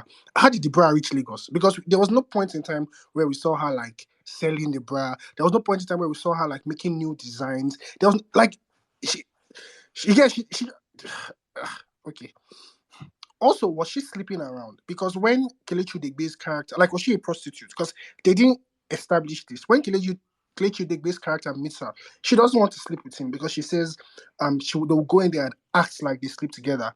But then when she goes out with this guy, she wants. So is it that some men she sleeps with, other men she doesn't sleep? It's like neither here or there. Abeni's family, where were they? Like, is Abeni an orphan? Because one of the things that um I I didn't understand about the film was when this thing happens, it happens a lot in church, and this is the thing, right? It's church hurt. What usually helps people is that they have small communities, but the bigger problem is that their communities aren't big enough compared to the people that are against them. But it was almost as if Abeni was like she dropped from heaven, because this girl is pregnant and she's like kneeling down in the church and she doesn't have friends. I mean, she has this one friend, but she doesn't have any other friends. She doesn't have a mother. She doesn't have a father. She doesn't have siblings. She's about to give birth and nobody in her family is like, is she she's an outcast, but it's like she feels like somebody that exists just to be a pregnant person. That, you understand what I mean? Anyways, the whites to the burial, I felt was so in like it was it was so fake to me, right? Because it's not a Sunday, right? So you're not going for a Sunday service. If they invited you for something, the fact that she just randomly wore a white dress when everyone was wearing black, it's like the odds are just so, she could have not worn a green dress, not a blue, white, and then they're trying to make it, oh, she didn't know. Like, I don't even want to. Okay, last thing I'll say, because I'm pretty sure I'm going close to my time. But one thing that people had said is that I think the problem is because they were trying to give every character life. they tried to handle too many issues, but didn't really go into any. It's like everything was just so surface level, right? For instance, they tried to talk about the fact like how what's her name? Shalewa didn't go to school, and that other woman like was looking down on her. But it's like they didn't really get into that. They just kind of brushed aside. They tried to talk about like sex activism and how like a woman's body is her choice when they say like that girl the daughter can have an abortion. They try to say that, and whether or not you agree with the message, say the message you are going to say. Like they touch my body, my choice, but technically it's not your choice. It's your husband's body, but also like it's your body, but you can sell it, but don't sell it because you're a prostitute. But you're not a prostitute. It's like they were touching on so many things and didn't touch on anything, right? And it's like what Pearl said, it's more painful when you can see that it could have been good. Because if it was okay, they're raising up their hand, so I have 20 more seconds. It's more painful that when you say that it could have been good. The fact that it had these hints but wasn't good is what hurts me the most. I'm done.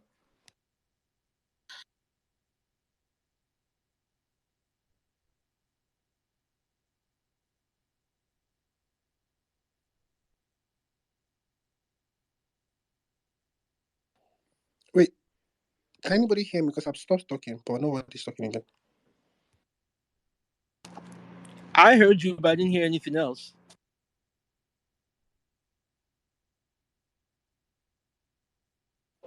Did you silence Mr. C?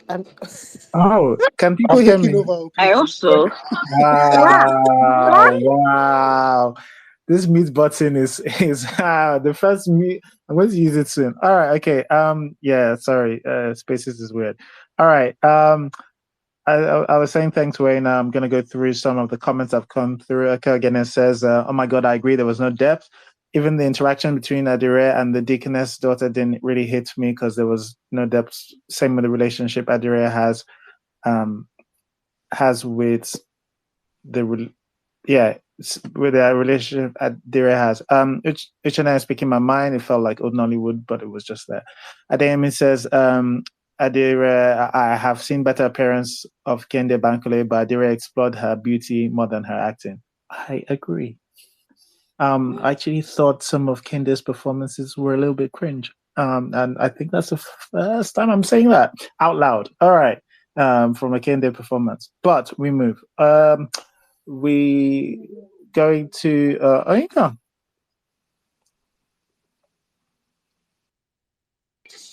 Hello? Hold on. Yeah. Yeah, so I'm I'm trying to reduce the volume of something. Asking them get back to you next. You can't be saying that. Get back to me next. Okay. All right. Is Elizabeth about? Elizabeth, are you there? Yes, I am here. Sorry, guys. Can you hear me? Yes, we can. All right. So I'm going to try to quickly say my bad. Most people have said what I want to say. But for me, I think the first thing I started watching Adire is it didn't. How would I do this? It felt artificial. Let me start with that. And second thing I noticed was as I was watching it, I was like, why does this film look like a Biodo Steven film? Then I realized that the cinematographer is Emmanuel Igbekele. Now, this is not a base place, so we don't take this the wrong way. I've gotten used to his work. Let me put it that way. Like I can identify whatever Emmanuel Igbekele did cinematography for. Again, there is I don't know if it is his own style, especially when it comes to the coloring or the general feel and texture of the film. I usually end up there's something I don't know if it's that is not yet discovered what a signature should be, but it does give off this low budget feel. That's it for me. And which is funny because I didn't check who did the set design, because even the set design down to some of the newness of the location of the scenes of the set design, not the location itself, because I thought the location was really good. So apart from the pastor's house, which I felt lived in, felt real, felt like all those old oil houses. Places like, and even when Adire first got into that haunted house, it does feel like that. But then when you look at like some of the set design of how our room looked like, the yellow, the weird way some things are positioned, it almost like the set designer has this, there's some bright color that just does not merge well with the use of the old, I don't know how to put this, like oldness of the way other location lived in. And I also think that Adre's room in her when she was still with Captain looked like that too. Again, that's for me is like a minus. So let's go into another thing that I really did not like. Dialogue.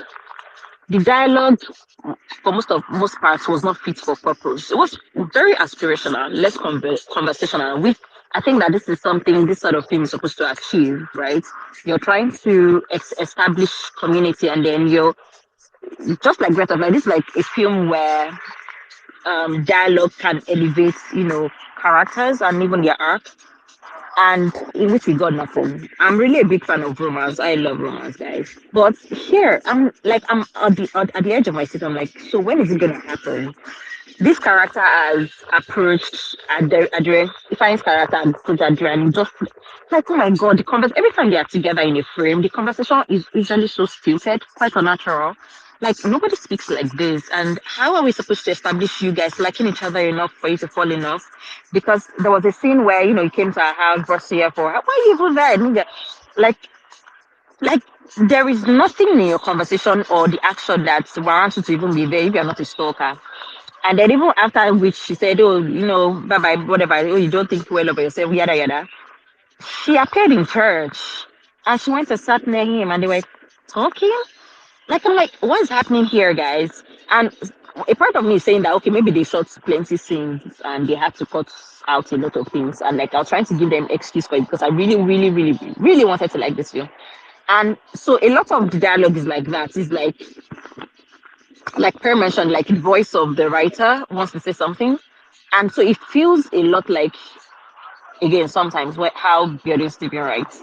So you feel like this message is for me, rather than two characters talking to themselves and this dialogue, being fit for purpose is just there, like it needed to be there. I really didn't like that. And then, everybody has mentioned a lot of other things. Like the curse of the third act for me. The curse of the third act, like I didn't know what was happening there. Everything just it was madness. I didn't know what was going on. It just fell apart. And already scene to scene, because of how there was lack of how coherent the moving it from scene to scene dialogue wasn't well established. Because sometimes it feels like you're moving in from one thing and another thing is supposed to happen next. But it doesn't feel like it's happening naturally. So all of these things already happened, and then when I got to the third act where madness now happened, like so much happening, so much. I don't know what was going on. Why was Ibrahim Chatta's character there? Why did he follow Captain all the way? Mind you, I didn't mind the montage that they used in establishing Adire's backstory. I was all like, well, great, fantastic use of time, right? And then everything just fell apart. I didn't know what was happening. Then, oh my God, I had a big problem with the direction. There was something about the direction that was just off in which you're like, this character not supposed to be moving like this. Let's use, for example, Adire's character. I love Kehinde Bakole so much, but I didn't think she brought it here. There are scenes where she shined. There are other scenes where she was cringy, right?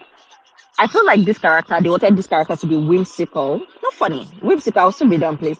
Whimsical, right? You supposed like and it explains like I don't agree about that haunted house, right? I feel like they wanted us to establish that she's just a person to chase something. That's why even that haunted house is not actually haunted, it's just fake haunted. Like so in a situation where they will tell you this is a haunted house and she like, I don't care, I'm going to show up anyways. She's supposed to be that character. I'll be out now, but director didn't do a good job, but that's it. Okay, bye. All right. Okay, no, thanks. Thanks Can for I this. come back? Let me think about it. Yeah, sure. You can come back. Torera, if you're in the audience, sorry, I've been recycling the last couple of people who've been on. If you want to come back on, please do. Yeah, Onyekans, please go ahead. Yeah, so as everybody has already said, there's The movie is very superficial. Like that's one of the things I felt like the movie didn't have. It didn't create enough emotional beats. It did at some points, but it's like, for instance, indeed, I don't get the emotional growth with the relationship that Adire has with the guy. I've forgotten his name. A romantic interest. Yes, I think Paul has already said like the interaction was a little bit like, oh, okay, yes.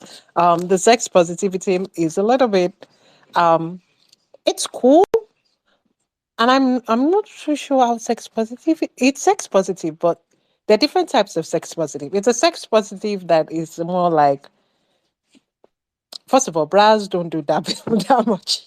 So sorry. Like, so you wear a bra with Adire. So it's doing wondrous things. Are you kidding me? But that is some magical bars right there. And secondly, it's more of like the women having their husbands sleep with them, and therefore the husbands will not go out to sleep with a prostitute. What? That's not how it works. But again, it's movie land. If that's what they want to say in movie land, that's cool. It's cool. It's cool with magical bra too. Just the magic is the Adire that is there. Um Also, it's just it gets really weird. Even the Deacon, even how it's, even though yeah, it does say it's a woman's body, everything, she still gets to keep that the right decision. And I'm not saying they shouldn't have made that decision, but there wasn't a argument made for her to make decision to keep the child.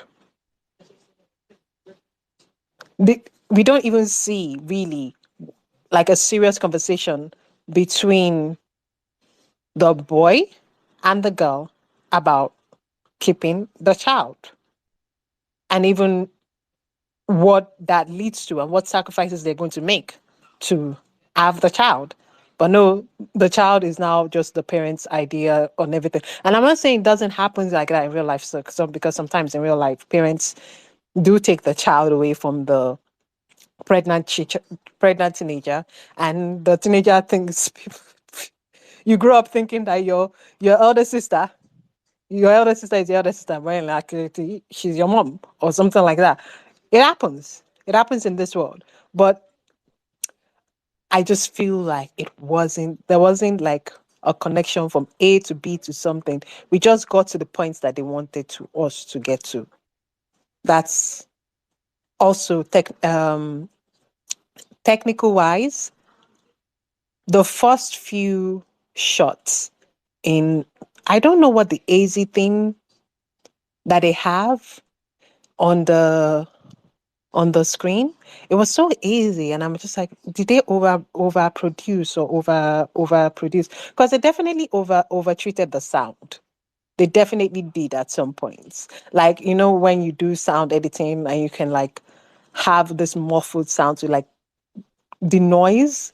They did the noise so much so that it like the noise dialogue. And like that's just the trouble of like you're overproducing things. You shouldn't like um so this is some of the things, some of the points. Like the movie is good, it's okay. It stands on its own, but there's jumping from one place to another. You can sometimes feel the jumping from one place to another. There's not arguments made, there are more platitudes. So that's it. Oh, thanks, Reinhardt, for that. What do we have next? We've done Elizabeth. We don't have Torera. We don't have So Torera. Oni. Oni, do you want to give us your? Yes. God. So I think everyone has said how the third act was rushed. I will just reiterate that. Like, how the hell did the Deaconess switch from what she was doing to that scene in the third act? Like, if was it her daughter's pregnancy? And if it was, they didn't show how. And I think the third act could definitely have done without without Yemi Black's character. I felt like they wanted us to be intrigued, but I was just annoyed when he came back and he was doing the whole cartoonish bad guy smoking cigar thing. It was just not effective. Such a waste. And then I had a lot of problems with the protagonist's characterization and how they established some of her key relationships. Um, and I loved Kende's performance in a lot in some places and a lot of parts that really appealed to me, but her performances were inconsistent, and especially when she was interacting with characters that I think could have played a central role in the plots. For example, her conversation with the pastor's wife, with the deaconess at the fundraiser. I don't know what they were trying to do, but I was just like, what exactly are we talking about here? I was a little thrown off, and I felt like they missed such an opportunity to do something with that interaction, to build on what they had done before. But it was like, is this Adire speaking? Because this is a little off key with the little bit that we're supposed to know about her character, which they haven't given us much, to be honest. And then I had a lot of whys, right? Like, why does she want to design? What is the reason why she's suddenly leaving Lagos now? What exactly is the catalyst? What was holding her back before, right? What does Adire want? That was not clear. I could have used that. And then the relationship between her and Captain, he seemed upset that someone was rough with her in the beginning, but then he had no problem hitting her several times. And it didn't feel like he was a looming threat. It felt like they had a consensual sexual relationship, but then she supposed to feel like her slave. They didn't show that. They just relied on her saying she's not a pet or whatever in a cage. She doesn't want to be his slave. But that relationship was just, what was that? It was very confusing. It didn't do a good job of making us feel concerned for her or feeling like there was something that was looming or some sort of danger that was imminent. It just felt annoying. And then what on God's green earth were they trying to do with her and Thomas? The whole thing of just wanting companionship, like, doesn't he have friends? I'm sure he has friends that he talks to. And then they wanted him to look like the nice guy that doesn't want to objectify women, but then they just made him look emotionally stunted, and that made him look so unattractive. So yeah, I wasn't rooting for that. The whole "I want to be your friend" thing, that whole thing is overplayed. I don't know who wrote that part of the script. Maybe the person that was writing took a nap. I don't get what was going on there. Why did he approach her as though he was soliciting and then give her money if he just wanted companionship? And then why was Adire everybody's therapist? They didn't tell her enough. They didn't give us enough to explain why, why she was able to. There was something about these people that sort of pulled her in. And was it just selling push-up bras that endeared her to these people? Was that enough to overlook the fact that she potentially was sleeping with and taking money from their husbands? And then the whole thing, I think Mr. C mentioned this when she was telling the pastor's daughter, "You can come to me anytime." I remember being like, "Hey, did I miss something here?" I had to rewind. There were so many distracting subplots.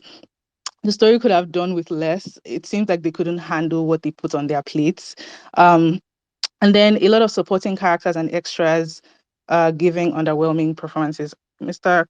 C is putting his hand up. I don't know if it means my time is up. Um, I usually love Yemi Black, but he didn't seem comfortable in this role. And then there were some weird artistic choices, like a lot of drinking and smoking. Like, was this supposed to be like a caricature of the bad girl that always drinks and smokes? She was wearing lingerie, but she never wore her own. Um, a lot of the extras seemed uncomfortable and awkwardly placed. These are just small things that annoyed me. And then how was everybody just entering her house? Shalewa was just entering her house, just entered her house. The captain just entered and sat on her bed. Don't people lock their doors? Or maybe because it was a haunted house. I don't know. The whole thing with the Undertaker in the first scene was unnecessary. They just undercut the riz and the sex appeal that she was supposed to have as the quote unquote first lady. And back to her bras, was she selling them? Was she giving them out? What was she trying to do here? But yeah, that's yeah. Yeah, a Right. lot of things disappointed me, but yeah, that's what I'll stop. Thank you, Oni. Thank you. Because this thing has been disturbing me. Oh, It's bless been you. disturbing me since Friday because Mrs. C has been, and I trusted you people to have my back. Thank you guys for not disappointing. All right, Cynthia. Film Club. Wait, what thing has been disturbing you, Mr. C? Yeah, it's just I've been here. See, if you have anything, you can let it out. It's kind of nice. It's so many issues. All right. Okay. No. Bless you. All right. Alana, by the way, I've tried to bring it up like many times. I don't know what's gonna. We'll give it a sixth go. If not, I'm sorry. Sorry, Cynthia. Please go on. Sorry, the way Mrs. C was behaving in Bangkok. Okay, sorry. Yeah, so yeah, a lot of people have said like almost everything.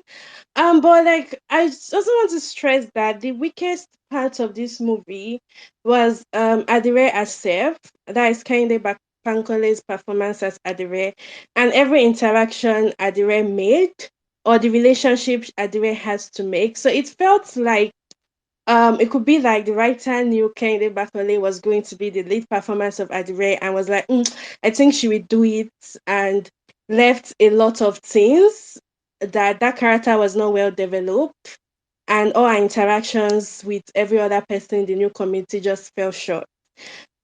So from the beginning of this movie, so to be fair or to be honest, I didn't like enjoy this movie until Kelechi came as to be and everything became fun and I just continued laughing. So we got the beginning with Adire. I felt like that character was not well established. Okay, so she was a sex worker. I wasn't convinced she was a sex. I wasn't convinced she knew how to do her job because all the interactions she had, even when she went to speak to Undertaker and everything, it just fell short. So I wasn't convinced she knew how to do the sex working job. So when she left and she stole money, my mind did not go to she was running away from freedom or she was running because she wanted a liberty of freedom. My mind went to she doesn't know how to do this job. So like establishing a character as because there's stress on how she's a big fish. So establishing a character as that sex worker would have been like, okay, the establishing why she wanted to run away would have made sense. Then I just felt like the introduction of her being a feminist in the bar was also very bizarre because she was coming from Lagos where they had a lot of women into sex working and we never saw anything about her being someone that she tells women you can do what you like, you can do anything. Like the women in Lagos had more pressing issues, okay, that had more pressing issues for the old sex activism they were trying to push compared to the community she ran to. So when she got into the bar and she told him what did she even say to this character? I can't remember. What did she tell him? Something about is it because I'm dressed like this? This, that. That's why I'm looking for money and everything. And they wanted to show that she was a feminist. I just felt like the establishment from where she was coming in Lagos with all the whole sex worker, how not convincing me she's good in doing her sex working, them not introducing me to why she really wants to run away, and now introducing that, it just fell short. And I wasn't like into any of the old activism they were trying to push because I felt like where she was coming from, like I'm not even saying she could have changed so much, but maybe just interaction with one of the ladies of how, oh, she's someone that really like care about what women are doing and everything, and then she comes and she's being friendly with people and she's becoming friends with Shali while even advising her. So I just felt like the whole thing just spoiled, and it's because of I wasn't convinced at the introduction of this movie. But thank God for Toby. thank God for Toby. Toby made everything fun. So when Toby came, everything just became fun and all that. And yeah, so because everyone has said everything about the third act, I'm also going to stress about Thomas' relationship with Adire. So every relationship Adire had was part of the weak was part of the weakest spots of this movie, including herself, Adire. So Thomas' relationship was really weird about the whole companionship. And this is because Thomas was part of the guys that were sitting down when Toby went to talk to her and they went to the toilet and he was trying to say, oh, I've knocked her, or sorry, not knocked, oh, I've had sex with her and all those kind of things. It just sat them there, it was laughing. We didn't see anything about him like seeing her differently. Okay, we didn't like see anything from Thomas like, oh, Thomas is looking at her differently. Yeah, my time is up. Yeah, so we didn't say it's like Thomas is looking at her differently. So the whole introduction of companionship was just weird. So yeah, in conclusion, because I'm going out, in conclusion, I just felt like Adire character herself establishing who she was right from the beginning, why she's running away, why we help women, especially we did not see anything from there, and all the interactions she had, all the relationships she had was like the weakest spot of this movie.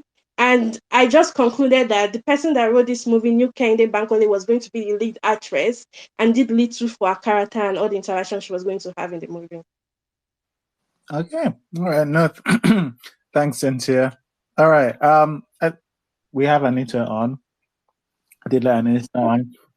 Anita, Hi, please. I feel like this is my first time speaking at Yeah. film club, and Okay, yeah, welcome. I'm usually just like listening to everybody, but I just feel very compelled to say like, am I supposed to expect that Thomas, that's his name, but yeah, it's Thomas because they use Ifa Kalu anyhow in this film. Am I supposed to expect that Thomas was just going to be fine with the fact that this babe had a past she didn't tell him with? This is me assuming that there were times that they were talking in this relationship that they did not show us. And Thomas has a daughter who is almost a teenager. I don't know, like the way his mom welcomed the babe, the way everybody just wanted to, it's like they wanted them to be together more than they wanted to be together. And I'm just supposed to assume that after they said it was a wrap on set, like Thomas and this babe had a conversation and he was fine. And like what happened there, I don't know, man. That's one. The other thing was, if you know how you have an idea, you have a very cool name for something, and you just tell yourself that no matter what happens, you'll develop an idea around this cool name that you have. Felt like someone sat down and said, um, and had been thinking about Adire, maybe they bought it, or like they just had been thinking about the name and they just wanted to develop something around it. And so it was, how do we make this thing fit into this very cool name that I have? And I think I just want to add that just I'm tired of Nollywood having potential. Like when you're watching something and it's heartwarming and it's very, very warm, and you can see that this person or like the people who came together to do this thing, they could have been more. And it just feels like it's a potential fest. So at every point in this film, while I was smiling and laughing, I just kept waiting for it to hit. Like at what point is it going to hit? And before I knew what was happening, it was the end. So when when was this going to hit? And it stressed me because they've been hyping this film for a bit, and then the trailer gave up this vibe like it was a dominatrix like coming to come and do something. Like you had like Kende working like in a dark alley, in the trailer or something. And so you had like these gang vibes. And so you finally start to watch this thing and you're like, okay, where is this thing? Like, where is it going? Where are we getting to? I know everyone has talked about, I think some people have mentioned how the my God is a consuming fire thing, like how there was a build up sort of, but it still felt very odd to me. Like at any point I did not think that guy was going to throw fire into that place. Like it felt like there was nothing apart from the one scene where the women were laughing at him for being the mommy Jill's handbag. There was nothing quite There's nothing quite there that made me feel like this guy could commit arson for this woman or on behalf of God. It just felt like a man in women's business for whatever reason. I expected him to be gay. Um, I don't I don't know I don't know what the goal of that whole thing was. I don't know where his radicalization. I don't understand him. Like I don't know where his radicalization came from. Whether he doesn't see prostitutes on a normal day, and then it took just one prostitute for him to feel like heaven was at stake. I don't understand. I think the last thing for me is, man, it's this film was boring to watch, not because the film was boring, but I feel like we've gotten to a place where films should look bright enough. I think someone mentioned about just the style and how it looked low budget. I don't think that the cinematographer wanted us to watch a beautiful film, because it just didn't feel like a lot of thought was put into how, and it stressed me that that film went to the cinemas like looking like that, because it defeats the entire purpose of what a big screen experience should be. Like it's a proper let's go straight to streaming thing. But yeah, I think overall I really really liked it. Like I've been talking about it with a lot of people, but I just liked it because it was likable. It's like, I don't know, it's like that one woman you buy something from down the street that you just never ask her. You ask her how her children are doing, but you just never go beyond that. So it felt like that all around. So I'm just going to stop there. And yeah, thank you. All right, thanks, Thanks, Anita. Anita. Right, I'm just going to read a comment that's come through. This is from Tito. He has a YouTube channel. He does not even reviews there. It said, I personally think Adire was given the breast to those women at heavily discounted prices or for free because they were subsidized by their husbands who were Adire's clients, which maybe that's, I mean, like, I wanted to see how that math was working, to be honest. Because I wasn't sure. All right. Okay. One more person from Mrs. C. Says close shop. Okay. Okay. Again, do you want to tell us? Give us your gist.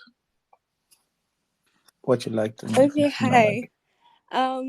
When I saw the trailer, I won't lie, I had like huge expectations going into the film. And for some reason I thought they were going to like really, really go into the nitty-gritty of sex work and everything. But then I finished the film and I was just like, I was like, okay, this feels bland. I think Uchenna mentioned it when he said that there's no depth to the film. So some things that were supposed to hit you didn't really hit you. But my biggest problem, because I am a Nora Ephron alumnus, is the romance in this film. Romance in air quotes, by the way. Because, like, I don't get how the first time Adire comes into the restaurant, I don't think Thomas even paid her any attention. And what he saw was her going into the toilet, and they gave the illusion that she probably slept with his friend. And the next thing, he's like, she looks like somebody he knows. And like, from where to where? And the next thing, they are going home, and he's saying that, what did he even say again? I've forgotten what he said. But then it felt so, it was not real. It felt so artificial. And I don't, things like this pissed me off. And I just feel like Nollywood is still not at the point where they are hitting romance in films. But it felt so rushed. They didn't really, it felt, the writing felt like they didn't care about these characters, like all of them in the film. It just felt like they just put things in the film to like keep the plot moving. Like, you know, when you just put things in a film so that the plot will just move forward, and it's not character driven, it's not even plot driven. So the film just really lacked depth to me, and it was just like really, really, really bland to me though. It felt like old Nollywood. Like, there was a bit of nostalgia to me when I watched it, but it's not a film I would recommend, basically. Okay. All right. Thanks. Mrs. C, do you want to give us your... Yeah, so I will agree with people who have said it feels like it's lacking depth. I I really would have been happy with us leaving Captain in Lagos. He didn't need to come back. if we had just focused on sorting that community thing out and just, becoming a part of the community and having that friendship and camaraderie and all of that stuff, I think that would have been a much better way to progress the story than bringing Captain back. I don't know what was going on with the bikes, and I think I just blocked it out and I forgot about it, or someone mentioned it again. It's the peril of this movie. Because I'm like, it's the peril of this movie. It's like, I forgot about it. Someone mentioned motorcycle gang. I'm like, wait, shit, what was that? What was going on there? I don't know what was going on there. I don't know what was going on there. That did not need to occur. We did not need that. And again, I think it's our third act problem, and I think there was enough to push a third act without bringing Captain back and bringing in motorcycle gangs. I also forgot about, and I know this comes in at the end, but I forgot about the money laundering through bras, because it was so left field and made absolutely no sense.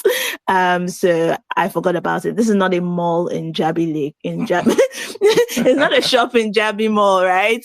It's one small Adire business in a small town. I don't know why they decided to base operations there, but okay. So, while I've said that I have a soft spot for women friendships and women communities, and I did think a lot of her interactions with women were kind of cute and all of that stuff going on. The way she becomes friends with Shalewa, I'm not gonna lie to you, right? If I sneak into somebody's house because my husband ran out of the house and they were making googly eyes at each other at the bar, and she asked me, which of them is your husband? And then I tell her, and she's like, Jack'enneth is your husband. Wow, he's such a funny man. All of us will laugh. But we're not forming friendship from that laughter. I don't know. That moment from she's like, your husband is a funny man. Like, yes, he is funny. I'm like, ma'am, how do you think he made her laugh? What was the context? What was the context of this laughter? I don't know how the gifting of the bra would have formed that friendship. I do like that something went on there, but that progression was not the smoothest. And I think that happens kind of a lot, in that a lot of these progressions are not the smoothest. Also, when she says I don't know how she puts it, about breasts being like your power or a thing. It's like, ma'am, have you seen ass? But that's beside the point. It's like the feminist in me winced at that. I'm like, oof, let's not do that. But okay, I'll allow it. And the whole thing about bringing their husbands back home. Hey, I'm like, you know what? Adire is an enterprising queen. She's either going to scam their husbands for money or sell bras to the wives. But either way, she's going to make money off these families one way or another. And that's okay. I'm fine with that. Make your money, queen. But yeah, this is I know the film is trying to be kind of feminist, and I don't know that works very well with, as a woman, you dress nice, you put your tits up to your neck, and your man's going to stop chasing the prostitute at the bar. So yeah, I don't know, because Pastor was never going to chase Adire. So the people that did, well, they had their own. Anyway, so that kind of rubbed me the wrong way. I think someone mentioned her showing up at the funeral in white. White's fine, but showing up to the funeral in, look, I'm a very much, yay, dress how you like, the way you like. But maybe you don't show that much leg at a funeral, right? She didn't know it was a funeral. Yes, we're getting there. She didn't know it was a funeral. Mm-hmm. However, this was not Sunday service. I know the women have invited her to church. I know the women have tried to integrate her. And I think it was happening at night, right? This was night. This was not during the day. We've seen their church service. Their church service happened during the day. It was daytime. This was not, it was a special service. It was a funeral service. It didn't seem like they tacked it on to Sunday service. And I think that's just probably an oversight, right? If they shot that scene during the day, right? If they set it during the day, it would have been easy for me to go, hey, she didn't know it was a funeral. But it seems weird to me to go, oh, she didn't know it was a funeral when it was at night and it was just off normal service time. But whatever. Now, the romance. I'm sorry. I wouldn't have even taken that guy home for money. The widower, I don't know, was it Uchenna that said he came off kind of creepy?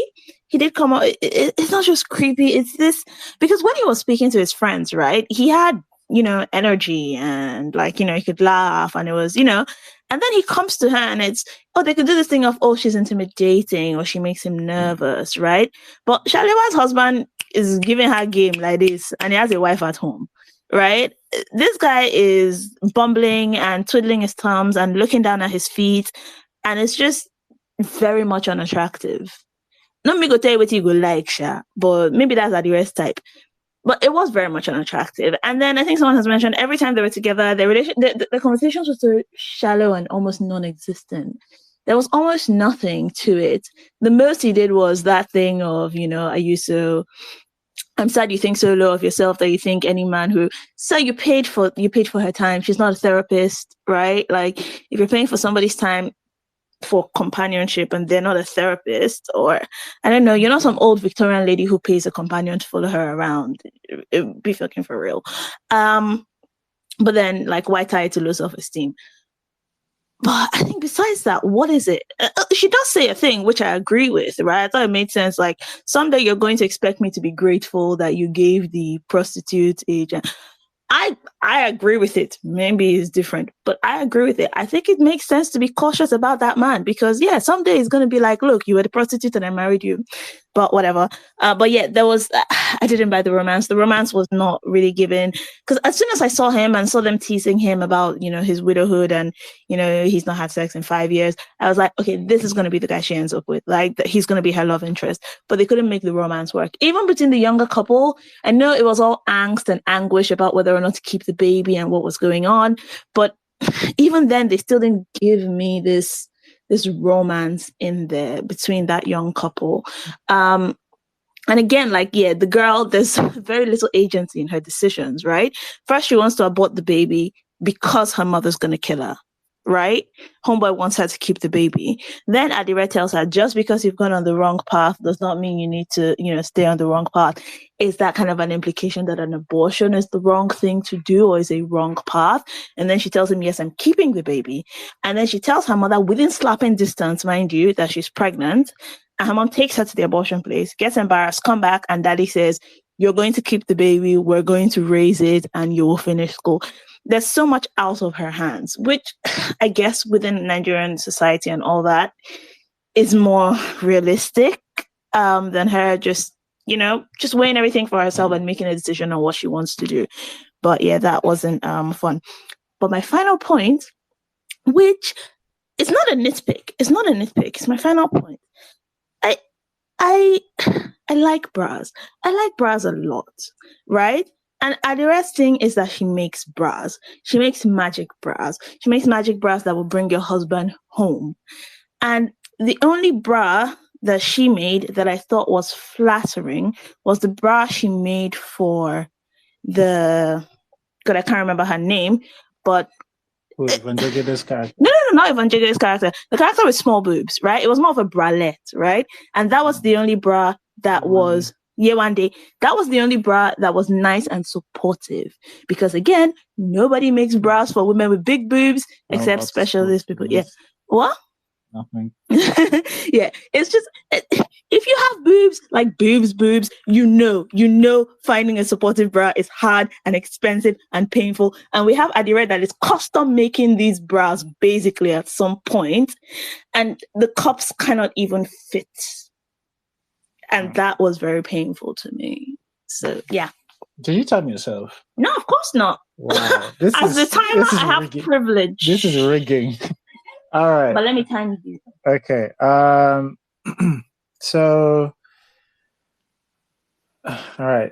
I guess the framework of my thing is that a lot of the major plot points in this, I did not buy or they were not well done. So I mentioned one plot point I thought was well done. There's almost, people talk about the setting up of the person who was, my God, is a consuming fire. I think that was decently done, but like a lot of the key ones weren't well done. If I were to ask you guys that, like, what is Adire about? Like, what is this film? Is this a love film? If it is, I think most people will agree it doesn't do well on on that ground. Is it supposed to be about this person who is escaping a previous life that was horrible? All right. Do we actually know how bad her previous life was? We don't know. We see one instance she doesn't like that is bad. Is that typical? Was that the last straw that broke the camel's back? Or we don't actually have a very good idea of what's going on in that session, the thing that in that side of her world. All right, so she steals some money and runs to the village. Is it about how there's going to be conflict between this city sex worker versus this small town with their Christian values? Oh, okay. If it's going to be about that, we just skip over a bunch of it because, like some people have pointed out, she makes, when what's her name? Shalewa breaks into her home. Oh, well, we'll have a conversation. Ha ha ha. Here's a bra. We're all good friends. The whole community is now on her side, except the deaconess. I'm like, do you guys not want to explore this? The tension between the city sex worker and the small, it doesn't even bother exploring it. You get nothing. All right, what about the tension between the sex workers and the like the one they raise where she's taking people's men? Oh, we'll raise it and then we'll forget about it. It's just like it. I was watching this and I was like, I don't know whether it's because like there are some decent performances in here and there are cute lines within it, but like none of the story makes any, like it's just I said it raises questions in this, but it also just leaves them hanging. It doesn't do anything with them. And I was just watching this and going, why have you raised this question up if you don't want to answer it? Like it feels like Kenda's character Adire is speaking almost like she's got some notes from Twitter. Like she's speaking in this kind of, and I don't mind that, but is it in this character that you're giving us? Like, you could, what, if I had seen her like really pressing her phone on Twitter or something, that I'm like, all right, okay, it maybe makes sense, or that's where she's gotten. But like some of the words, it's like, where have you developed this perception of feminism from?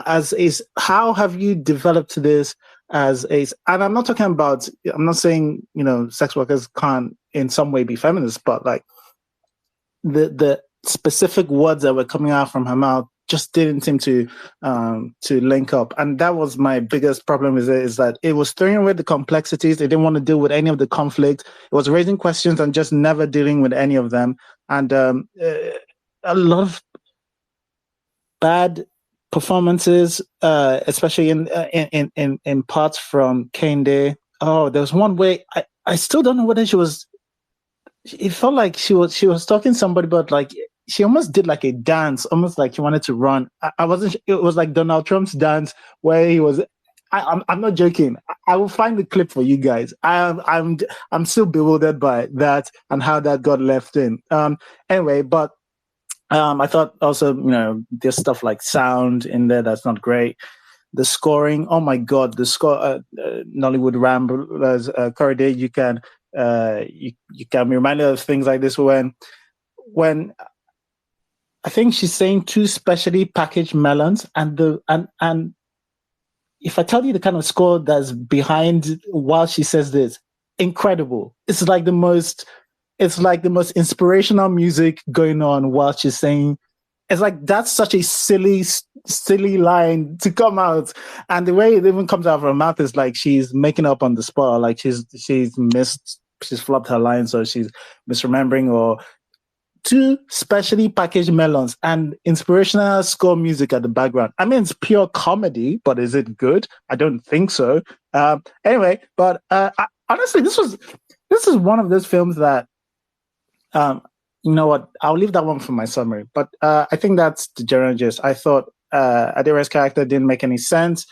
It felt like this was supposed to be like a strong woman with a backbone. She was showing it everywhere, but with the deaconess, yeah, I don't know where the backbone goes when it comes to the deaconess. She just lets her get away with a bunch of stuff. So anyway, that's my general gist. I did not like this movie, but my summary might still may surprise some people. But all right, okay.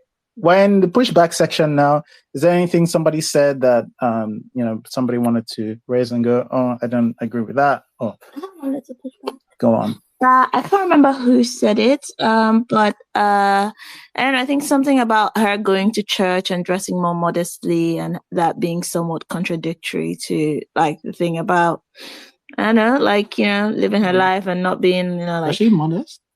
She had cleavage. I wanted to say that. I wanted to say she had cleavage, but also she's not the first person to have cleavage in that church, because when she gave this woman Wonder Bra, she brought cleavage to church.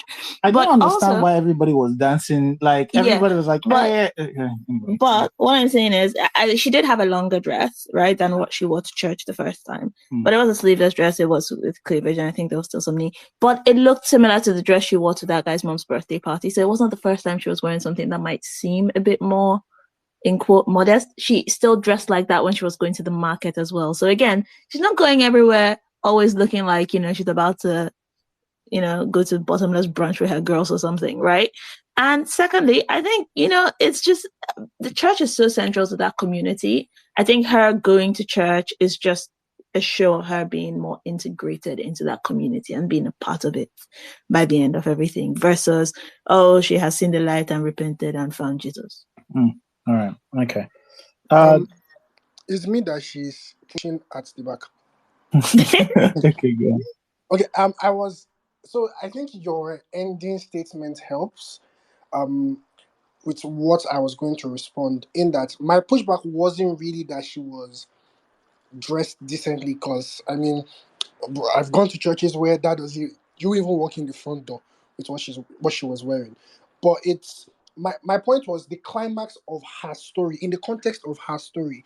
If her story is a story of finding freedom, except if we say it's not that story, then it's different. But if it's a story of her finding freedom, then her ending the story in church isn't that. Like, I don't want, but do you understand what I'm saying? Like, it's like, if you're saying this is somebody finding freedom and being free to be whoever they want to be, now Captain is dead and they can be whatever, then the freedom, I think, isn't in church, especially how that church has been portrayed in the film, except if there has been a drastic change that happened. But we don't see all of these things. It's like, it's that same church that we knew, and it's like, now she's free, but now she's in the church. So yeah, that was my thing. You see a change in the church there. I don't really want to labor it, but like deaconess, don't. Yeah, I don't want to labor it. It's just, but there is some sort of change in the church. Like the women change for starters, right? They're less judgy. Yeah, of course. And then deaconess changes for maybe no reason, maybe because her husband finally tells her that her daddy thought she was a bit of a bitch. And she's like, oh, okay, I guess that sucks. I don't know, but yeah. But by the way, and this is going to relate to a message that we just got from Magician. Majid says, I feel like the deaconess character has more depth than even Adire. I think a huge chunk of the story is still in the writer's head. They made Adire seem so glorified, like she's big. However, there wasn't enough plot to justify that. But Charlie, Kane is so fine, so valid. All right. He convinced himself there at the end that it's all right. I actually thought one of my biggest issues as well was the deaconess character was way too mustache-twirling evil.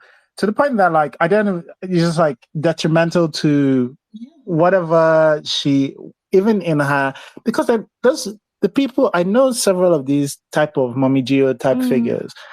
They're not doing it because they're evil. There's a point to this, and like one of the things that they do is they care for their women.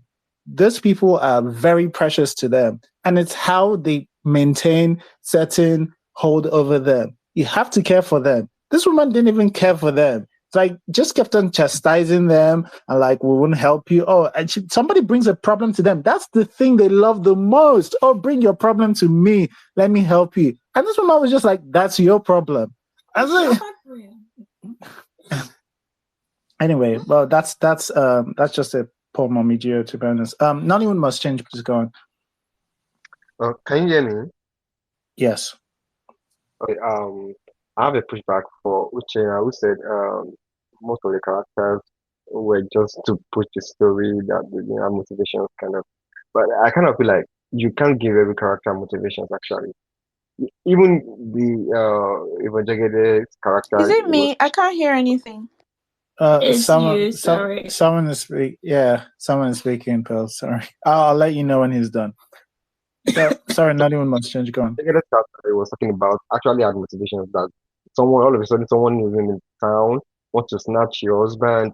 So why would you not go and confront the person? That character came out of nowhere and all the men in the village were drooling over her. So I think sometimes you don't give too much motivation for characters. It's not every character you kind of give it so that your story will not be compounded with things that are not related kind of.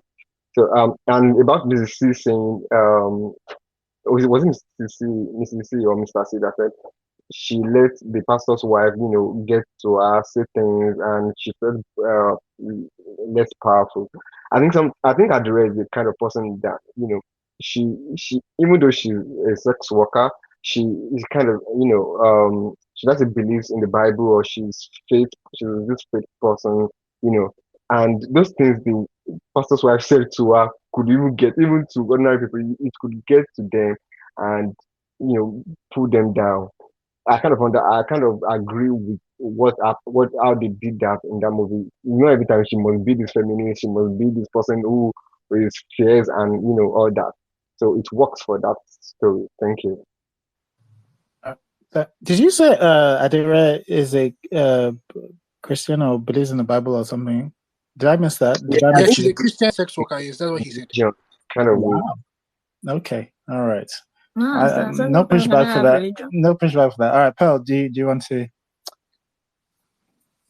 Yeah, I wanted to tack on to the conversation about the cleavage at the end of the movie. So I just wanted to say that this movie actually just decided who, and I think somebody has already said this to an extent, that it decided who the villain was in this story and, who we're supposed to like or think basically seemed violate, and it picked Adire to be that person. So essentially, whatever she did was considered okay. So there was just a lot of moralizing and judgment in this movie that's supposed to be about acceptance and all of that. So as far as her wearing that dress at the end, that was also very confusing for me, because and what that told me really was that the movie had succeeded in bullying us to the point that at the end, when she wears that dress with the cleavage to church, we are too cowed to say, this still does not work. This still does not track. This is your personal liberation, but the church is the church. And isn't it funny? I don't go to church. I don't care for church. But even I could tell I'm too respectful to wear that dress to church. So her wearing that dress to church, it just continues to emphasize the sort of plot armor that this character was given throughout this movie, and that really pissed me off. All right, fair. Thanks, Pearl. Uchenna, do you want to do your pushback? Yeah, just to respond to the pushback to me, when I was talking about the lack of motivation, obviously Shaliwa did have motivation to go to Adire's house to confront her, but the problem is how quickly her motivation crumbles just from being called ugly. Okay, fine. Let's take that for what it is. Maybe, that struck some sort of chord in her and she broke down from that. Fine. But then the next moment, Adire says, "Your husband is funny." And then she chuckles and they're laughing together and all of a sudden they're BFFs. I mean, that just happened because the story needs them to be friends. You see, that there's no real motivation in that. And the same thing goes with Adire's relationship with Thomas. He's presented as I have said, and other people agreed, quite unattractive and creepy, lacking in social awareness. There's nothing about him that makes you believe that a strong-willed, smart woman like Adire is going to be into him. Maybe he has some other depths. Maybe there's some qualities he has, but they weren't shown to us. But we just have to accept they're going to be together because they're around the same age. They're both otherwise unattached. Therefore, they have to be romantically connected. That's what the story wants, but it doesn't give it to us. I think a lot of times in Nollywood, you hear people talking about how they want to do show, don't tell. but I don't think people understand the extent to which show don't tell also should also apply to relationships. Like, you never really see the chemistry between characters who are supposedly attracted to each other, and you never really get a sense by their actions of why they are attracted to each other. Mrs. C said earlier that Nollywood has to do better at showing romance, and I agree with that.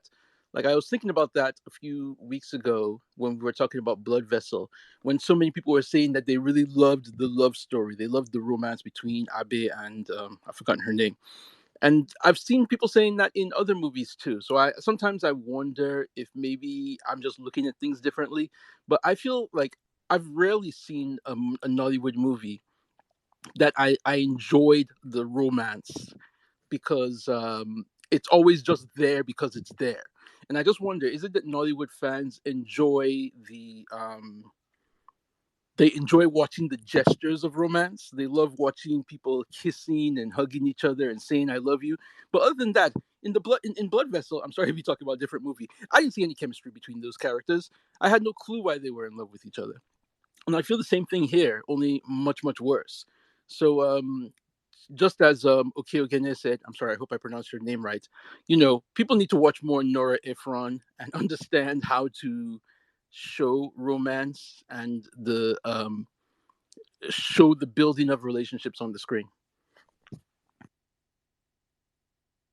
All right. Thanks, Ichena. I was just thinking about the last one romance that worked in Nollywood, and I think it was a Tribe Called Judah. Tribe Called Judah. That's the last one where the romance sort of works. Even if it's a bit, but it's so much works, further than what we have seen. That people have been saying, "Oh, I saw romance where." Anyway. All right. We're going to do our summaries now. Wayne's rants, is it quick? Yes. I just wanted to push back on Simi. He said something about Adire wanting to go back. No, when this guy came and she was trying to run away, and he was like, "Where is the community?" Blah blah blah. But I think my own bigger push, like my own disagreement, wasn't even that she was trying to run away. Where is the community? Blah blah blah. Because she had already agreed to be taken. I don't understand why there was a change in, like, when he first came to her, blah blah blah, that time, she was like, "Take me, leave the people," and then now she's like, "I will escape," but then the people. Like, that was my confusion. Yeah. Okay. All right. So summary time. Chinweke, do you want to give us a summary of what you thought in general of Adire? 30 seconds. Go. Okay.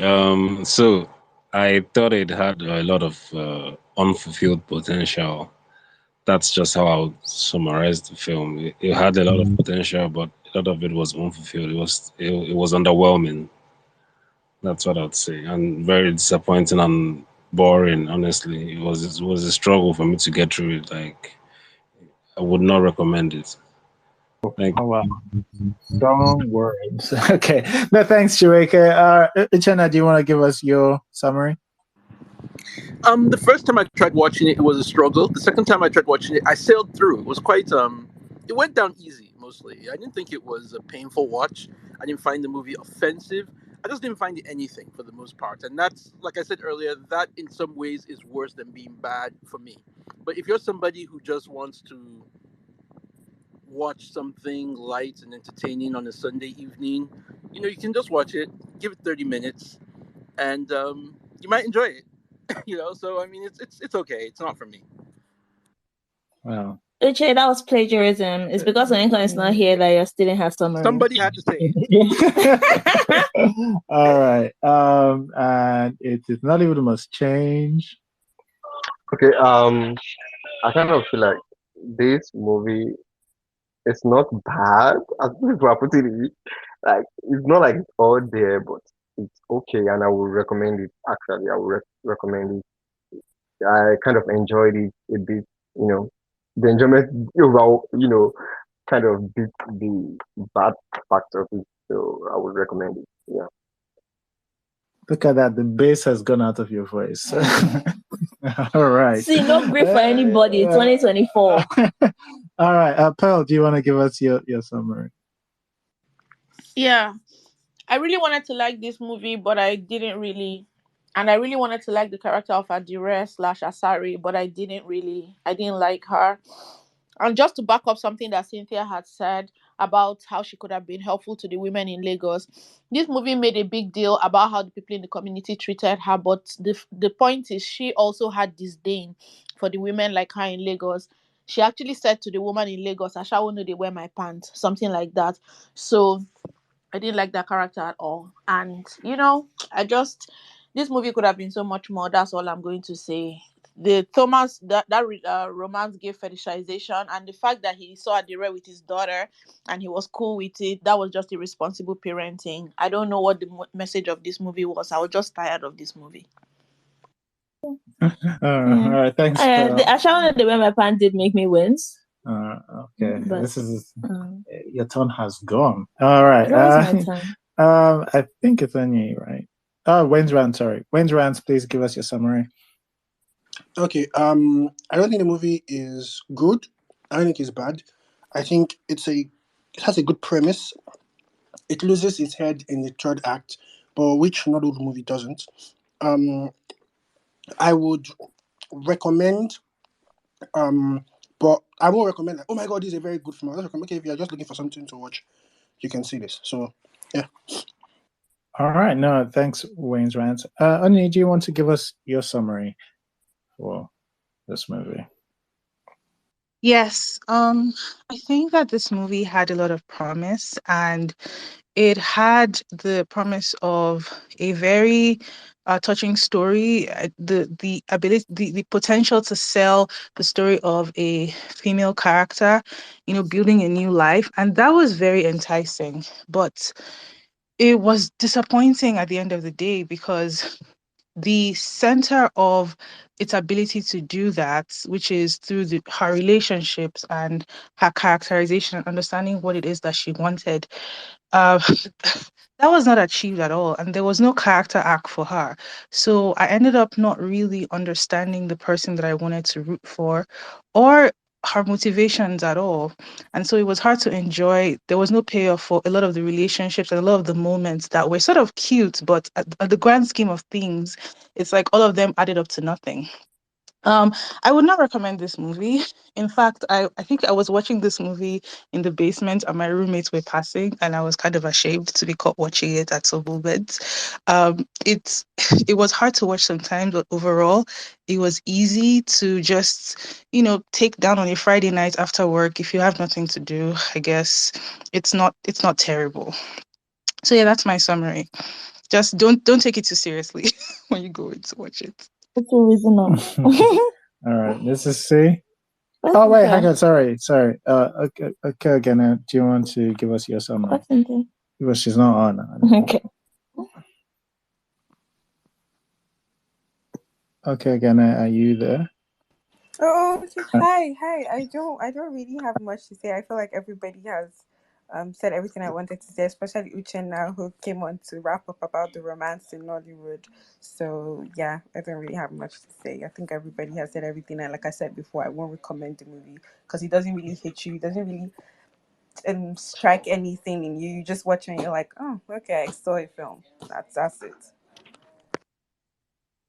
Right. Okay. So, Mrs. C is going to say hers. I'll say mine now. So, mine's. Are you ready to do your summary? Yeah. All right. Okay. Okay. So basically, I did enjoy this. It is shallow. It is shallow. It did make me wince on some of the messaging, but I think there were good intentions behind the messaging. Shh. Also, I do think it was a bit heartwarming and a bit charming in some places for me. I did enjoy it. I would recommend it, not as any work of genius, just a casual watch, preferably with people. And yeah, I think it's chill. Honestly, we have started the year with much worse. All right.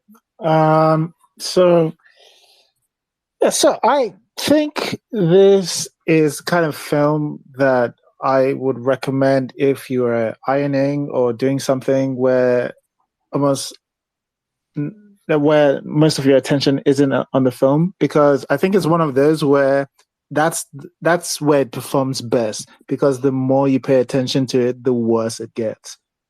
You just want to go, you want to catch all those cute moments with the community, and then just reason in your head that they actually built a lot of those bridges that they didn't do well. You just imagine in your head that, they must have done it. I must have missed it. I must have missed it whilst I was ironing. So, just that's my recommendation for watching this film. But like for me, because I watched it, I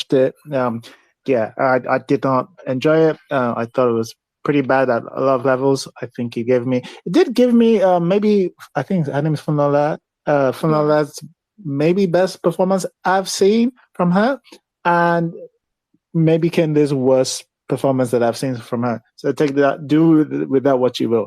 But yeah, thanks. And yeah, so that brings us to the end of this Nollywood Film Club. I did make space to get as many people on as I could. Sorry, sometimes network has disappointed some people, and that disappointed us. Next week though, we're not going to be rotating though, because like that thing is stressful. It's like a New Year's This is welcome to 2024. I wanted to hear as many of you guys as possible, but I did enjoy having this discussion. And again, thank you for restoring my sanity, because like Mr. C was gaslighting me here. I don't blame you. All right. No, I did enjoy the conversation, and I can't wait to see you guys next week, and have a good one. We'll see you next Sunday, 6 p.m. What? Thanks, everyone. Bye. Bye-bye. Thanks for listening to the episode. If you enjoyed listening and would like to join live, just follow us on Twitter at IrokoCritic, and join us every Sunday, 6 p.m. West African time on our spaces.